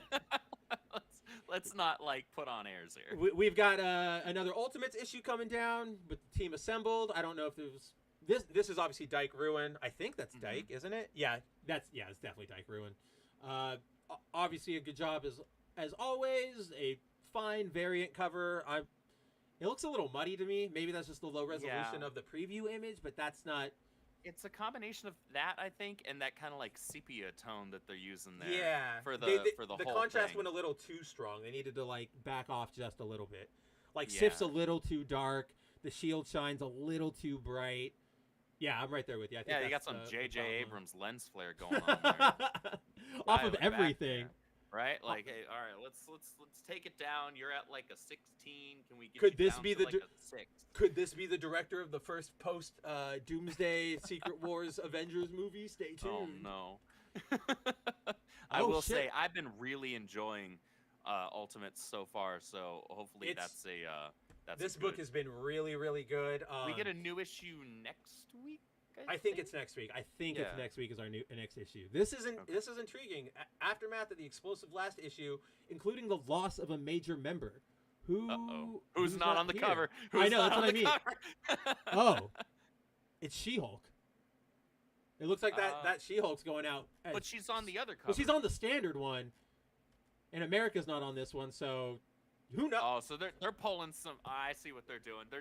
They that's know smart that of people them. like that's us. smart. The second we read that, we're gonna be like, all right. So who's missing from the team on the cover? And they're like, okay, I know what you're gonna do. We're gonna remove a different person in every single every cover. You schmucks. all right, Marvel. Real recognize real. Game recognize game. Right, you got us. You got us. Game see game. We've got the teaming up with Spider-Man. The book is a whole. It's a 5-issue mini. The second one just came out yesterday, but it's just him teaming up with random Marvel characters. So it's not a Spider-Gwen specific team up. I am sort of disappointed to see her there because why? Also, this is some bad Gwen artwork from Liefeld here. This is. I don't want to be that guy, but what's going on in this chest area, man? This is really bad. Looks weird. It looks like they literally took like 2 melons and just put them in there. Right? It looks like what frickin' teenage boys or preteen boys do to like mock their older sisters or whatever, just sticking some softballs or something in there, or like it honestly looks like those freaking mouse pads. The booby mouse pads. It looks like that. It's like you didn't draw what those actually look like. Okay. I've never been a Liefeld guy personally, but that's just like he's improved in certain respects. Oh yeah, for sure. But that's a bad spider. I respect the guy, and I think I sort of like him as a personality, but I've never been a fan of his work per se. I've always just been sort of like that 100%. But yeah, I do like the guy. Let's see, we're getting West Coast Avengers, which I think this is issue number 2. Yeah, so not enough to really know what we're doing here. I like that we're seeing Firestar. It's funny that the way that she's drawn there just makes me think of freaking Irie when she has the yellow and red instead of the white instead and red of the impulse suit. Yeah. Yeah. No, I can definitely see that. I had to double take at first. I was wait a second. Are we reading Marvel or are we reading DC? Yeah. Looks like we're getting a Sabretooth mini with a bunch of variants written by Frank Thierry. Mini, number 1 of 5. The Dead Don't Talk. So yeah, it looks like it has to deal with like the past. I guess, I don't know. I probably won't check it out. I don't really care about Sabretooth that much. No. Frank Thierry is a fine writer, but not enough for me to go, I'm in. Yeah. So, meh. If it was Hickman writing it, I'd be like, all right, let's take a look. It would. Oh yeah, done. Not even a question. This is where we're at. This is 2024. I just listed Hickman as something that would be a sell for me. I mean, that's for you. He's always been a sell for me. But yeah, when it comes to you getting to the point where you're going like, I want Hickman on a book. That's a development. Let's just put it that way. Yeah. Storm. Okay. Yeah, Storm. Is this a new mini or an ongoing? This is her ongoing solo book. It's a new one. I think it just started last week. It's part of From the Ashes. I don't really care. I like Storm enough. I don't know. I don't really care about a solo book for her. Nothing against her. Or this. I don't even know who this writer is. Murewa Ayodele. Sure. I don't know. I'm not about it. That's just me. She's got a great design. Yeah. Right now. Oh yeah. I always like when they give Storm her just like big kind of like goddess hair. Right? I do like that a lot too. Wild African goddess hair, like it speaks to me. I like it when she has that, and I actually do like when she has a cape. I always think she should always have a cape with her powers, 100%. Like wind and everything. Always have a cape. 100%. So this is a good look for her. I do like her current design. So don't get me wrong there. Again, I think I'm with you though on like not caring enough to buy the book. Yeah, if it's good and I hear word of mouth, we'll probably check it out. But until then, we've got more Psylocke coming down the pipe with another Jung Lee variant cover. I'm not gonna lie, I'm probably only gonna pick up that first issue for the foil cover because this is being written by Alyssa Wong, and I don't like anything she writes, and her writing tends to get into the identity politics of it because she's Asian. She did that with the Iron Fist books, and considering Betsy is not only an Asian character, but there's that whole discourse that goes on with like, oh, it was racist that Betsy took over an Asian lady's body, and what's their idea? Like, there's that whole conversation that I don't. Oh yeah, I gotta believe, especially if the writer is already somebody with that proclivity, right? That like. Now you're just giving her the layup, right? You're giving her the excuse. That's exactly it. Doesn't even have to work for it, really, right? So yeah, like that's why I will probably pass after that cover, but that cover looks really good. So we'll see how that ends out.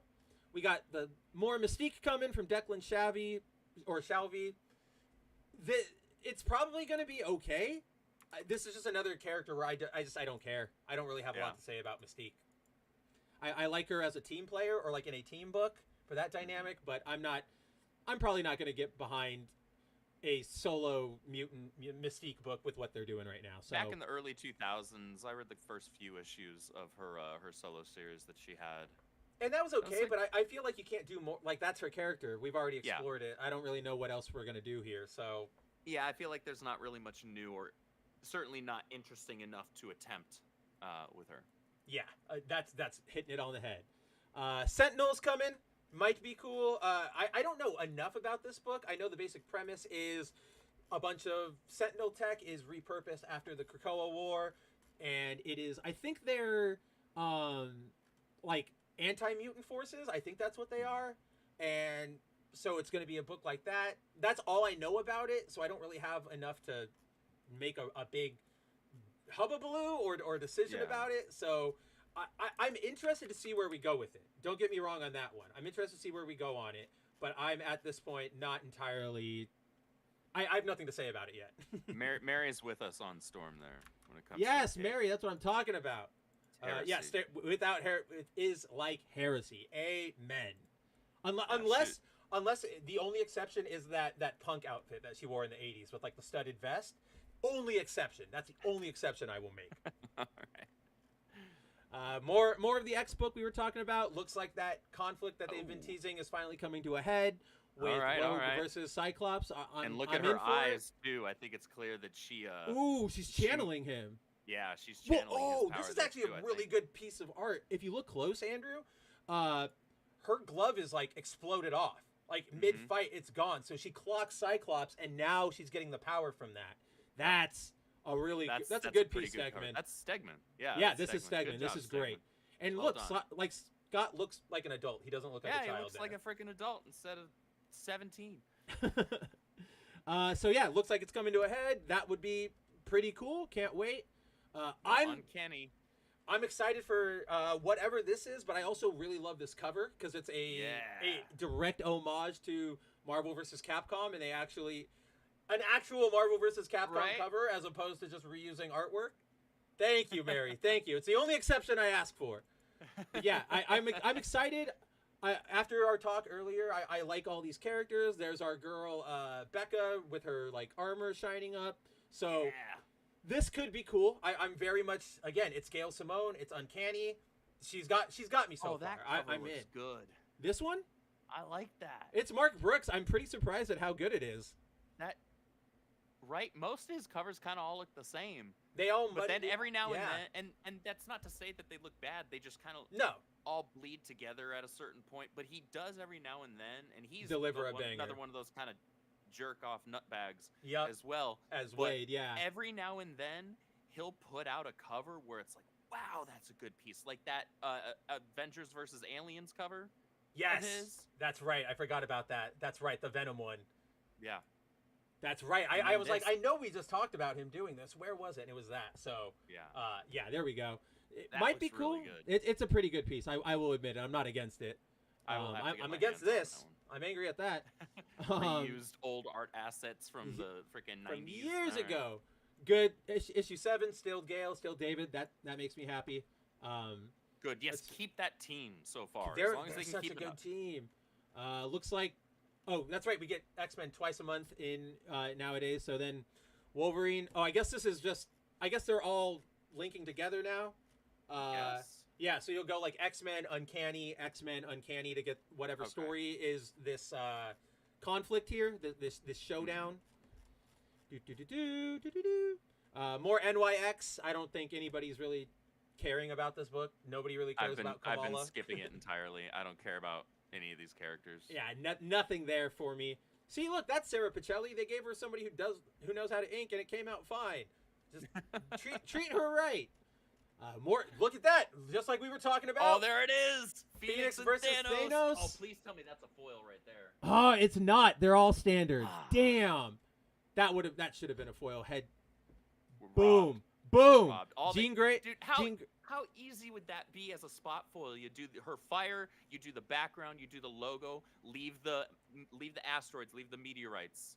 Leave the asteroids, leave her hair, leave her skin, leave her her spandex, like the gold spandex and the suit, but do the Phoenix symbol and the fire and then the logo. Done. Not even a discussion.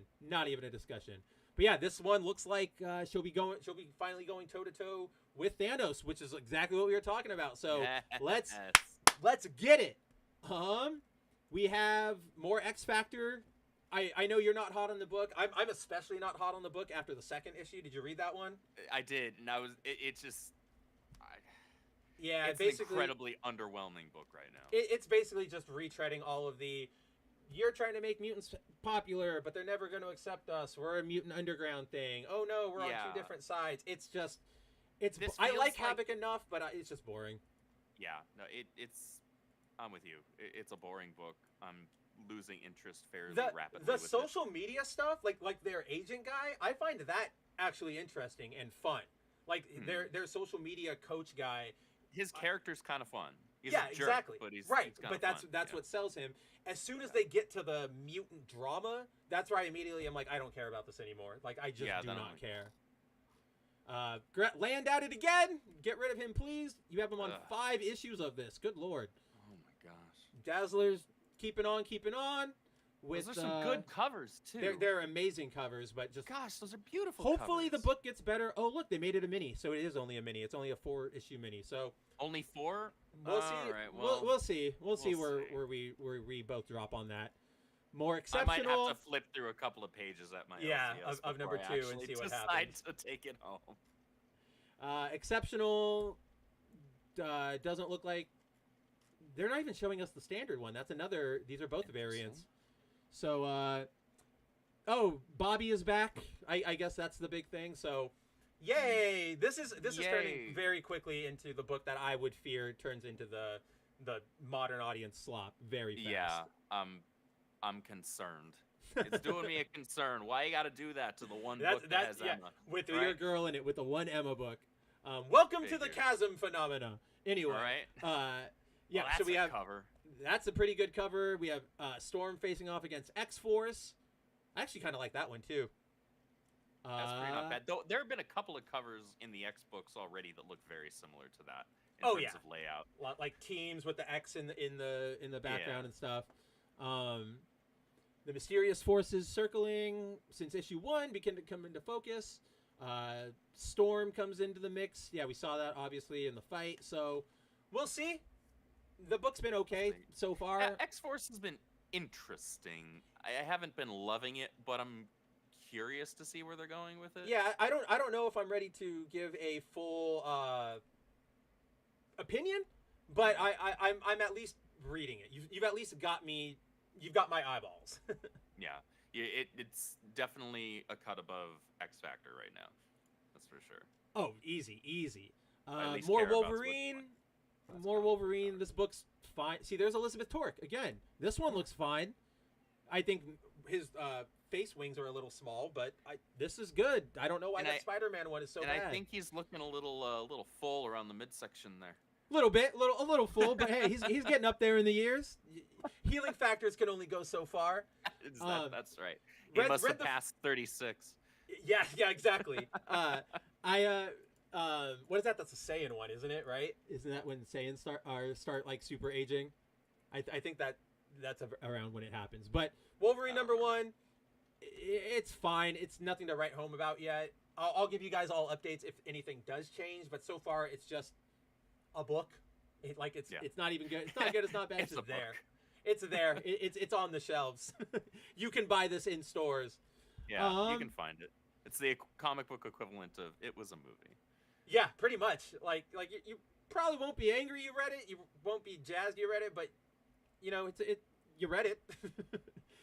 Looks like we're getting a full single issue one-shot collection of the weapon extraction backup story that they were doing in a bunch of books for the last couple months.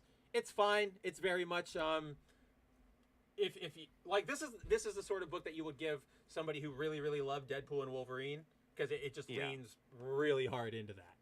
Deadpool and Wolverine World War III was a solid mini. That was a good book. Yeah, I enjoyed that. We got more Wolverine Revenge. Can't go wrong with it. Hickman and Capullo. I mean, I don't know what you want. You really can't get any better than this at this current point in comic books. So, they don't even tease anything, man. They don't even tease. It just says legendary conclusion. Wow. Right. Okay, I'm ready. Let's get there. Werewolf by Night. Okay, I don't really care. Versus the Hulk. Okay. We'll see how that happens. Oh, I kind of like this cover though. I like that he's half human over here. Transforming. I like that. I don't know if the art style is for me, but I do like the layout. Yeah. Like, I don't know. I'm not a like big painter. Like, I'm not a big painted piece kind of guy. I really like the visual it's very much something I would have seen out of Mr. Bennett over during his Immortal Hulk run. So Yeah. I'm really about that. Moon Knight, okay. I just have no connection to this. Oh, that's right. It's being written by Jed Midkay, so I definitely have no interest in it. More Avengers. Looks like the Avengers are going up against the X-Men again. No, haven't seen All that right. before. Yeah, I know. Seriously, that's none Right. of this is interesting. Jed Is this McKay the pits his current Avengers run that's against his going on? X-Men. What'd you say? What'd you This is ask? the current run that's going Yeah, on? this is the current Jed McKay run. Jed's now in charge of X-Men and Avengers. That's all right, Marvel. You do you. I don't know if I'd have recommended that, but you do you. Yeah, okay.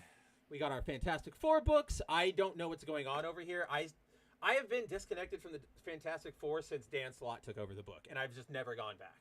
So I have I've been no idea if it's disconnected from Fantastic Four since like the early 2000s. was that. I think that was a Hickman run. That was When, the last time. Was it when I think it was was it a mini or was it an ongoing temporarily when Human Torch got that his own series? Oh, that was a mini, and that was a while ago. I know which one you're talking about. That was a long hot time minute. ago. Like I said, early 2000s. It's been a minute. Let's see. We got more facsimile. I think that's how you say it. I only ever read the word. Facsimiles. Yeah, facsimile. These are fun if you can get the foil ones for like super cheap. They keep all of the like original ads and stuff, so they're fun to have. Like I only pick them up if I see them for $2. I'm not spending real price on a reprint of a book that I can get millions of other places. So yeah, it looks like that's what we're getting into are the facsimiles. Oh, never mind. Here's a Spider-Gwen. Nobody cares about that. Yeah, nobody's buying it. Nobody cares about that with his stupid suit, his vibranium suit. Oh boy, there's something you'll pick up. Yeah, as long as Ramos is still on art. Nope, it's whoever this artist is. Wiseman's writing and Emilio Liso. So that might be a drop for you.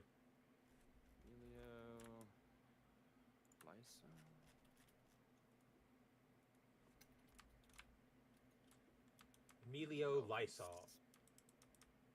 I don't think I'm spelling his name right.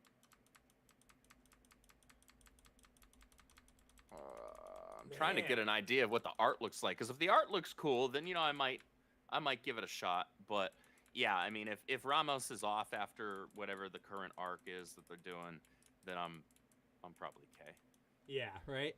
That's like that. You only have me getting a book that has Miles in it because of that. Yeah. No, I do not reason. blame you. We're getting Zero interest in the character. We're getting more of this mini series, the Avengers Assemble mini. We got the first issue. I don't really have a lot to say about it. It's fine. It actually it hasn't done enough to have anything written home about it yet. So we'll see. I'll keep you guys updated. More Spider Boy. Definitely don't care about that. That is an odd looking sword. That doesn't look great. That's strange. Yeah, I'm good. Spirits of Vengeance might be cool. I could be in for a good Ghost Rider story if you guys keep it good. Yeah. They don't even have an artist for it yet. That's crazy. Blood Hunters. It's written by Erica Schultz, so I might have to go back and check out those like first 1 or 2 issues. But for the most part, I don't really care about anything Blood Hunt related. I just do not care. The vampire thing in Marvel, it just not like, why am I supposed to like, feel threatened by that in an organic way, right? There just isn't any way. There's just it's hard.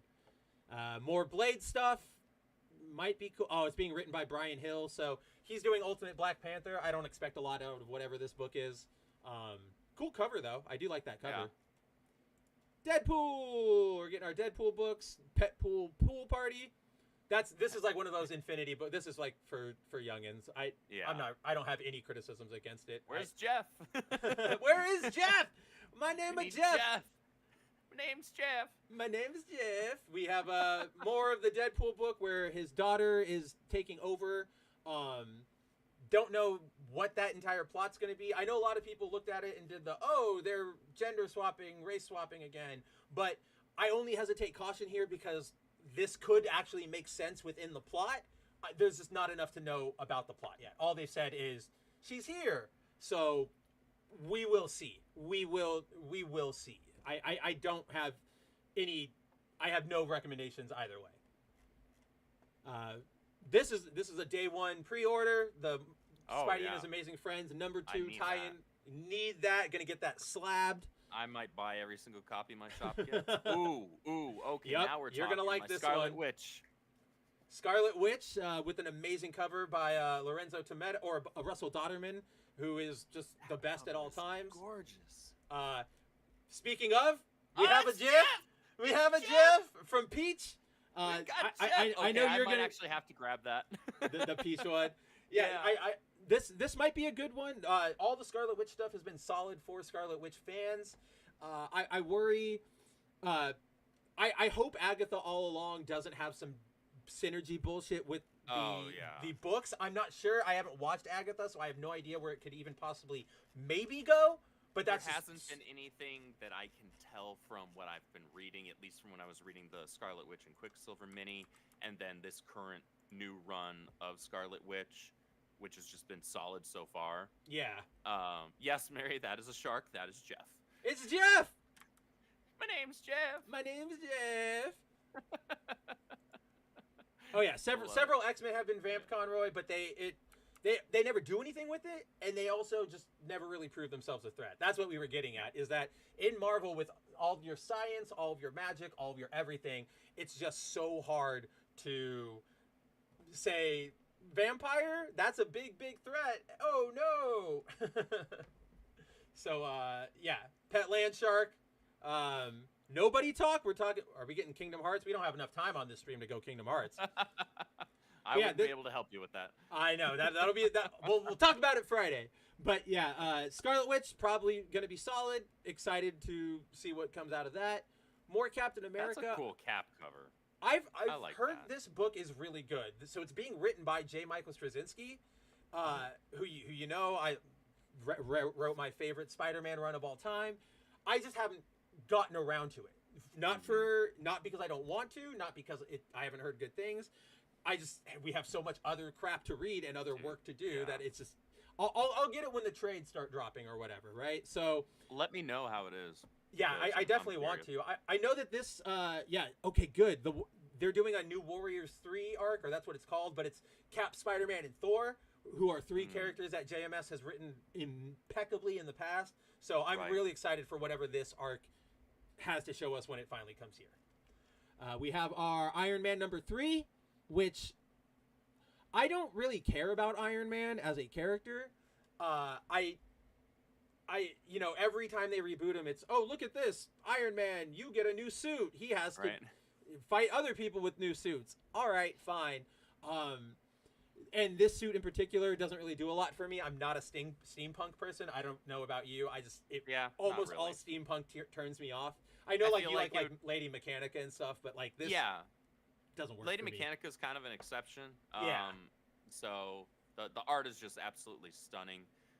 And the story is super interesting as well. With Iron Man, I think I'll be good grabbing the first 3 trades for the run that just wrapped. Yes.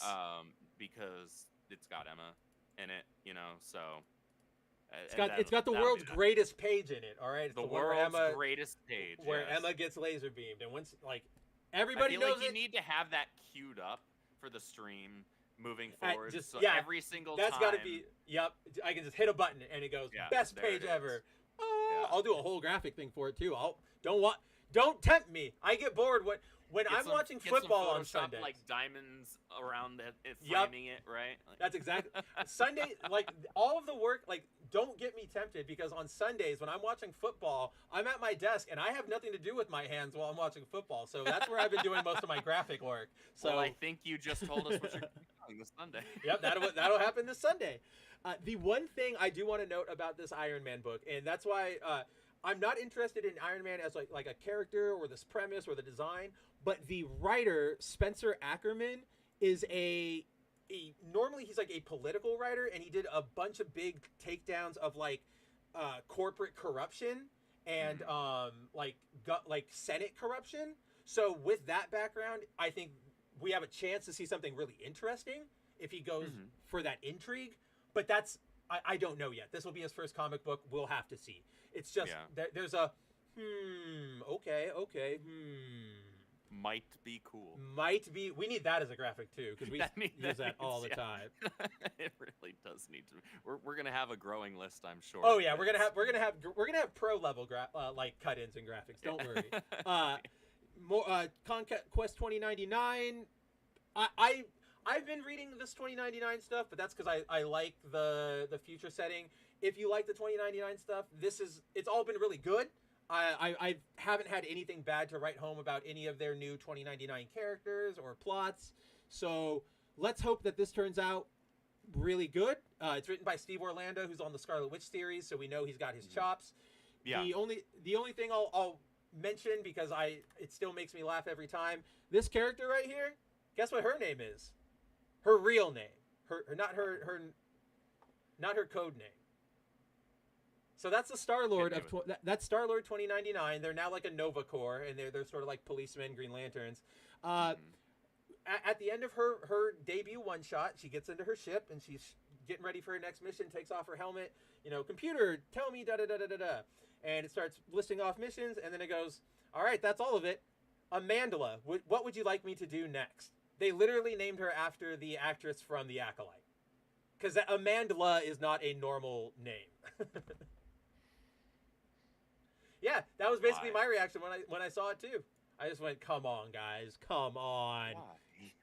Why? Nobody has that name. That's the name you give to your kid to like tell them that not even tell them that they're special and unique. It's so that you feel special and unique. Yes, for having given them an absolutely ridiculous and retarded name, and it actually just causes problems for them when they're in school. But yeah, no, you hit it right on the head there. So when you name things after her, everybody knows what you're doing. Everybody goes, "Oh yeah, that's what that was. We know. Hashtag dumb. More Hulk stuff. I haven't been reading any of this. I tapped out after. So I read all of Immortal Hulk. It's an incredible run. Joe Bennett's art makes me like salivate at the body horror stuff. I was really into everything they were doing. When him and Al Ewing, when they left the book and they restarted it with a new volume, they threw out everything. And I went, all right, dude, no, like no fucking way, like no. And so I've not gone. Our audience too. They threw out all of the like unique psychological horror, wooey development in favor of Hulk's mad again. And I was just like, I can't do this. They're doing something fresh, right? Something so fresh and exciting, just like the X-Writers. Is Jed McKay on this book? Right. See, they doubled up. There's the zombies listing. Namor, I haven't been reading this book. It's by Jason Aaron. I don't really care. Never been a Namor guy. Yeah, not me neither. I like him at times. Like, did you ever read the New Avengers stuff? Like when he was on the Illuminati and he was forcing all the incursions and stuff. Yeah, like he's cool. I like when he gets to act royal and stuff. I'm not a big fan of his solo adventures. He's fine. For me, he's like a Arthur Curry that's a bigger jerk. Yeah. More like pious and arrogant. Yeah. Without anything redeeming. Yeah, like because for a while, Arthur was written in such a way where he was kind of, especially in like in the New 52 reboot, but he still had cool things about him where you're like, man, he's kind of high on himself, isn't he? But like he's also still cool and doing cool stuff. Like one of my favorite comic book panels just ever is the end of that, was it the first arc in the trench where it wasn't it's when he shows up in Justice League, right? When he yells at everyone to say, "I am your king," right? And the way the lettering's done there, and he just yells at an entire army to stop and listen to me. And I was like, baller. That's a king. Like, oh my goodness. No, I think that's the exact same read I Whereas have. Namor is just kind of an arrogant jerk. Yeah, he's just straight up an arrogant jerk that you can't really do a lot with. And he tried stealing Sue, so there's that. Oh, and so help me if you say that that's the proper ship. I will find you. More Daredevil. I don't. As we talked about earlier, neither of us really know what's going on with Daredevil. He's a priest now. Lost. Yeah, no idea what's going on there. Interesting to see old Bullseye. I wonder what they're going to be doing with that. Mm-hmm. You know, there's time right there. Cool. Alligator Loki, obviously a kid's thing. I can't really. I don't ever feel like I should rail really hard on the production of like a kid's book because like what am I really expecting out of it? It's a kid's tale. Yeah, it's clearly geared towards kids, and you know, that's fine. It's important to have books that are geared towards kids. Oh, 1,000%. I mean, that's how you get them. That's how you get them early. Get them hooked early. Yeah. Get them invested. Yeah. More Immortal Thor. I don't think you've been reading this book, but this is a damn good book. At some point, you've got to pick up the trades, and at least the first one. It's Ewing, so you know it's going to have some decent writing. I think I've told you before. It does get a little super Ewing at points, but not. It never goes full like full Ewing. Overbearing, yeah. Like he. Or no, it does. There are moments when it gets close, but then he knows how to pull himself back, and you're like, okay, I'm watching you though. I'm watching you. Don't you start talking about cosmic concepts again for another couple pages. I'm watching you. Let's see. We got the Alien Paradise book or Paradiso, which is just their new Alien series. I don't think there's anything really to write home about that. The cover. Oh yeah, this is it. This is the Ebon cover. I knew that looked familiar. Remember? We were looking at the line art the last time. I think the line art version's way better than this one. There's something about the coloring makes it not look like his art. It's because they like. It's like they painted over it instead of under it. That's sort of what they tried making it look like a Mark Brooks piece. Yeah, they did. Yeah, it doesn't work, but. I like the original one. I like that line art one better. Hopefully they'll release that as a cover on something someday. I haven't read any of these Alien books that are coming out of Marvel except for Aliens Avengers, so I don't know how good they are. So I probably won't pick up this one. If again, good word of mouth, I might take it a read. But I've never even gotten into the Dark Horse Alien stuff. I need to. I don't know if Marvel's going to be where I choose to make my entrance. Yeah, that's fair. I think from here, probably just Star Wars. I think it's Star Wars and trades. Let's see if there's any. We'll just run through, see if there's anything that really crazy stands out. Oh, that might be good. A new printing of Annihilation. Oh, okay. Annihilation's a really good story. Masterwork stuff is always good. The first trade of Ultimates. I'll be grabbing that. Oh, Separation Anxiety is getting it. Trade. I'll have to get that. It's been a good series. It's over now, right? Separation. I think there was only 5 issues. Yes. Yeah. The last issue came out. Was it last week or the week before? Yeah. No, it was a solid. It was a solid mini. No, I enjoyed it. Everything I heard from you really about cool. it. Everything I heard from you about it was good. Yeah. We're getting some epic collections, some reprints. Nothing doesn't look like anything is too out of the ordinary, and then we got a bunch of posters. Don't you guys want all your posters? Yeah, with all of my infinite walls. I know. I don't even know what you're supposed to do after a certain point. Like, do you swap them out every day? I feel like that gets tiring. Weekly rotations or something like. Yeah. Okay. So there's some interesting stuff coming up. Some stuff to look forward to. Some stuff to ignore. So that's Marvel. Let me ask you something, Andrew. We are at 3 hours. The solicits clearly take us longer. Do you want to keep going for DC, or do you want to hold DC for maybe next week, or on our own time? I think we do DC next week. Because I think what it is we fine tune each week and get a better idea of how this works. So like our initial opening to the show, our preamble to the show, if you will, kind of like back and forth rant. Last week it was Spider-Man. This week it was The Flash. And we actually tapered it down a little bit. And so I think by next week it'll end up being that the show doesn't go an hour longer than we were initially planning on. I know, but it's been a it's blast. Fun. I know, like that's the problem. Absolute It's blast. way too fun. I mean, I'm sure you noticed it. I'm sure our viewers noticed it. Once we were starting to get near the end of these solicits, I was sort of rushing a little more, and like.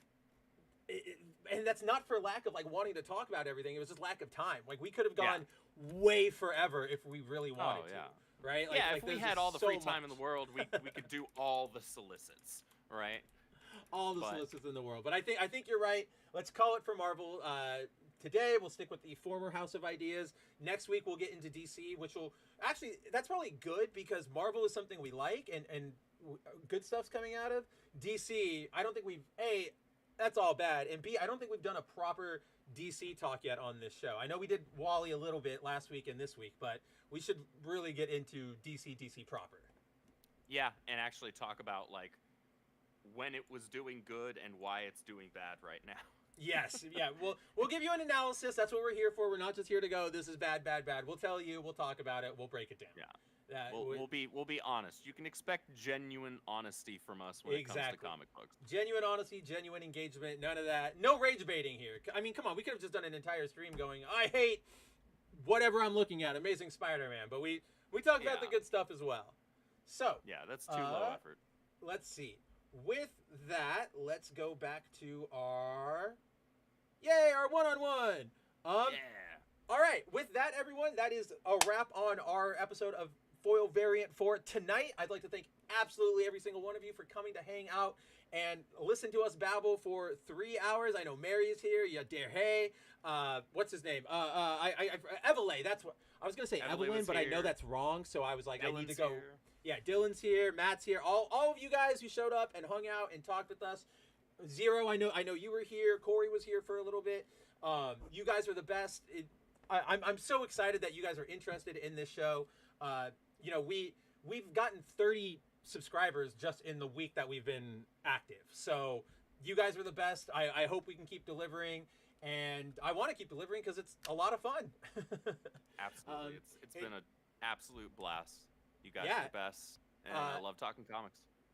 Until next week, Andrew, where can the people find you?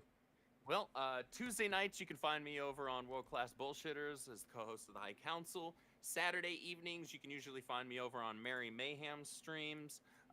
Usually. What about Saturday afternoons? Saturday afternoons. You've just been doing your solo streams. That's all I was saying. Oh yeah, I do my so. I always forget to promo my own crap. I'm a horrible YouTuber. No, I can't promo my crap, but I can promo everybody else's crap. Like, I can promo all of your stuff for every day, but I know I'm going to forget, like, 7 things on my own end. See, okay, so that we have the same problem then. Yeah, Saturday afternoons, I do solo streams over on my Twitch, and Sunday evenings, I do community streams for Mario Kart and Smash Brothers, and those are all a ton of fun. You guys can come watch my misery. Yep, they're You should also stick around for the intro. That's our pseudo outro. Yeah, the intro pseudo outro that I still have yet to. Yeah, we're still using the intro for the outro because the outro still needs work. I should show you what I have, Andrew. Because there's stuff, obviously. Yeah. All right. It's just I always have to like export it and then upload it, and then sometimes the upload goes wrong, and it's like, oh, this is taking 9 years. I just want to show Andrew. Can't I be like, hey, come over to my desk real quick? Like, take a look at this. That's the only reason I get semi-lazy. Yep. Correct, Mary. Andrew is best boy. I don't know if we can disagree with that. Unless he starts reading Solicits without you. When he breaks promises, he is not a best boy. This is kidding. This is going to be a running thing now, isn't it? It took you one show to throw away everything we built. All right, yes. As for me, guys, you can catch us next week right back here for another episode of Foil Variant. 4 p.m. Pacific time, 7 p.m. Eastern time. Do the rest of the math for the in-between of the country because I'm really bad at it and I don't know where all the time zones end. So, yeah, come hang out with us next week where we'll break down the comics of the week, what we liked, what we didn't like, and we'll do the full DC Solicits finally. If you want more of me before then, you can catch me tomorrow on my own channel, Studio Kabuto, where I host the Good, the Mad, the Ugly, just a nice live stream where we hang out Friday evenings, talk about what's good, what, more general than just comic books, but sort of the same thing. What's good, what's bad, what are you guys all enjoying? You can catch me over on the Bounding Into Comics channel Wednesday nights for the 01 stream at, 6 p.m. Pacific time, 9 p.m. Eastern, where I hang out with Jacob, Cider, and Nerdigans. We break down the big headlines of the week. So if any of that sounds up your alley, check it out. Come hang out. We'll be happy to have you everywhere. And until next time, go pre-order your copies of The Horseman. I think it's still up, right, Andrew? Horseman's It's still up. We are coming up. Let me do this proper. What am I doing? We are coming up on 600K in sales. Yeah, we're 8K away from that, and we are 50 books away from 10,000 books sold. So we're trucking. We are galloping. Oh, look at that wordplay! This is that old school comic wordplay that we deliver for you. I was born of this. I was born in it. You were merely, I was molded by it. You merely adopted the over the top comic camp.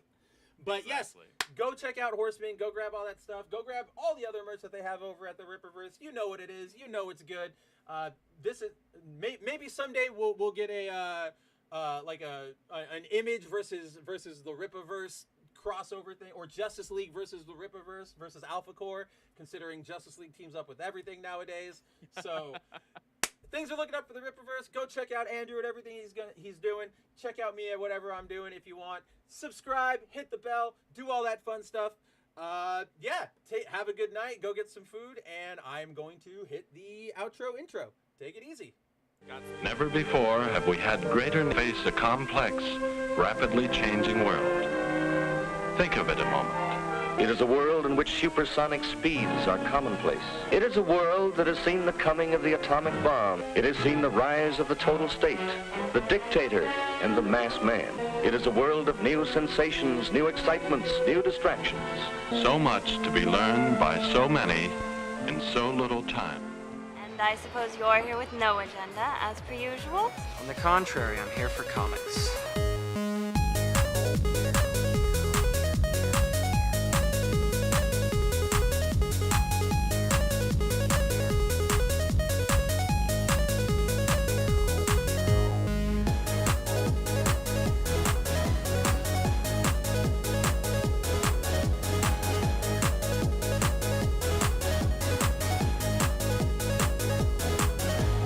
How's your comic book collection, Brody? Oh, it's going good, but I've been...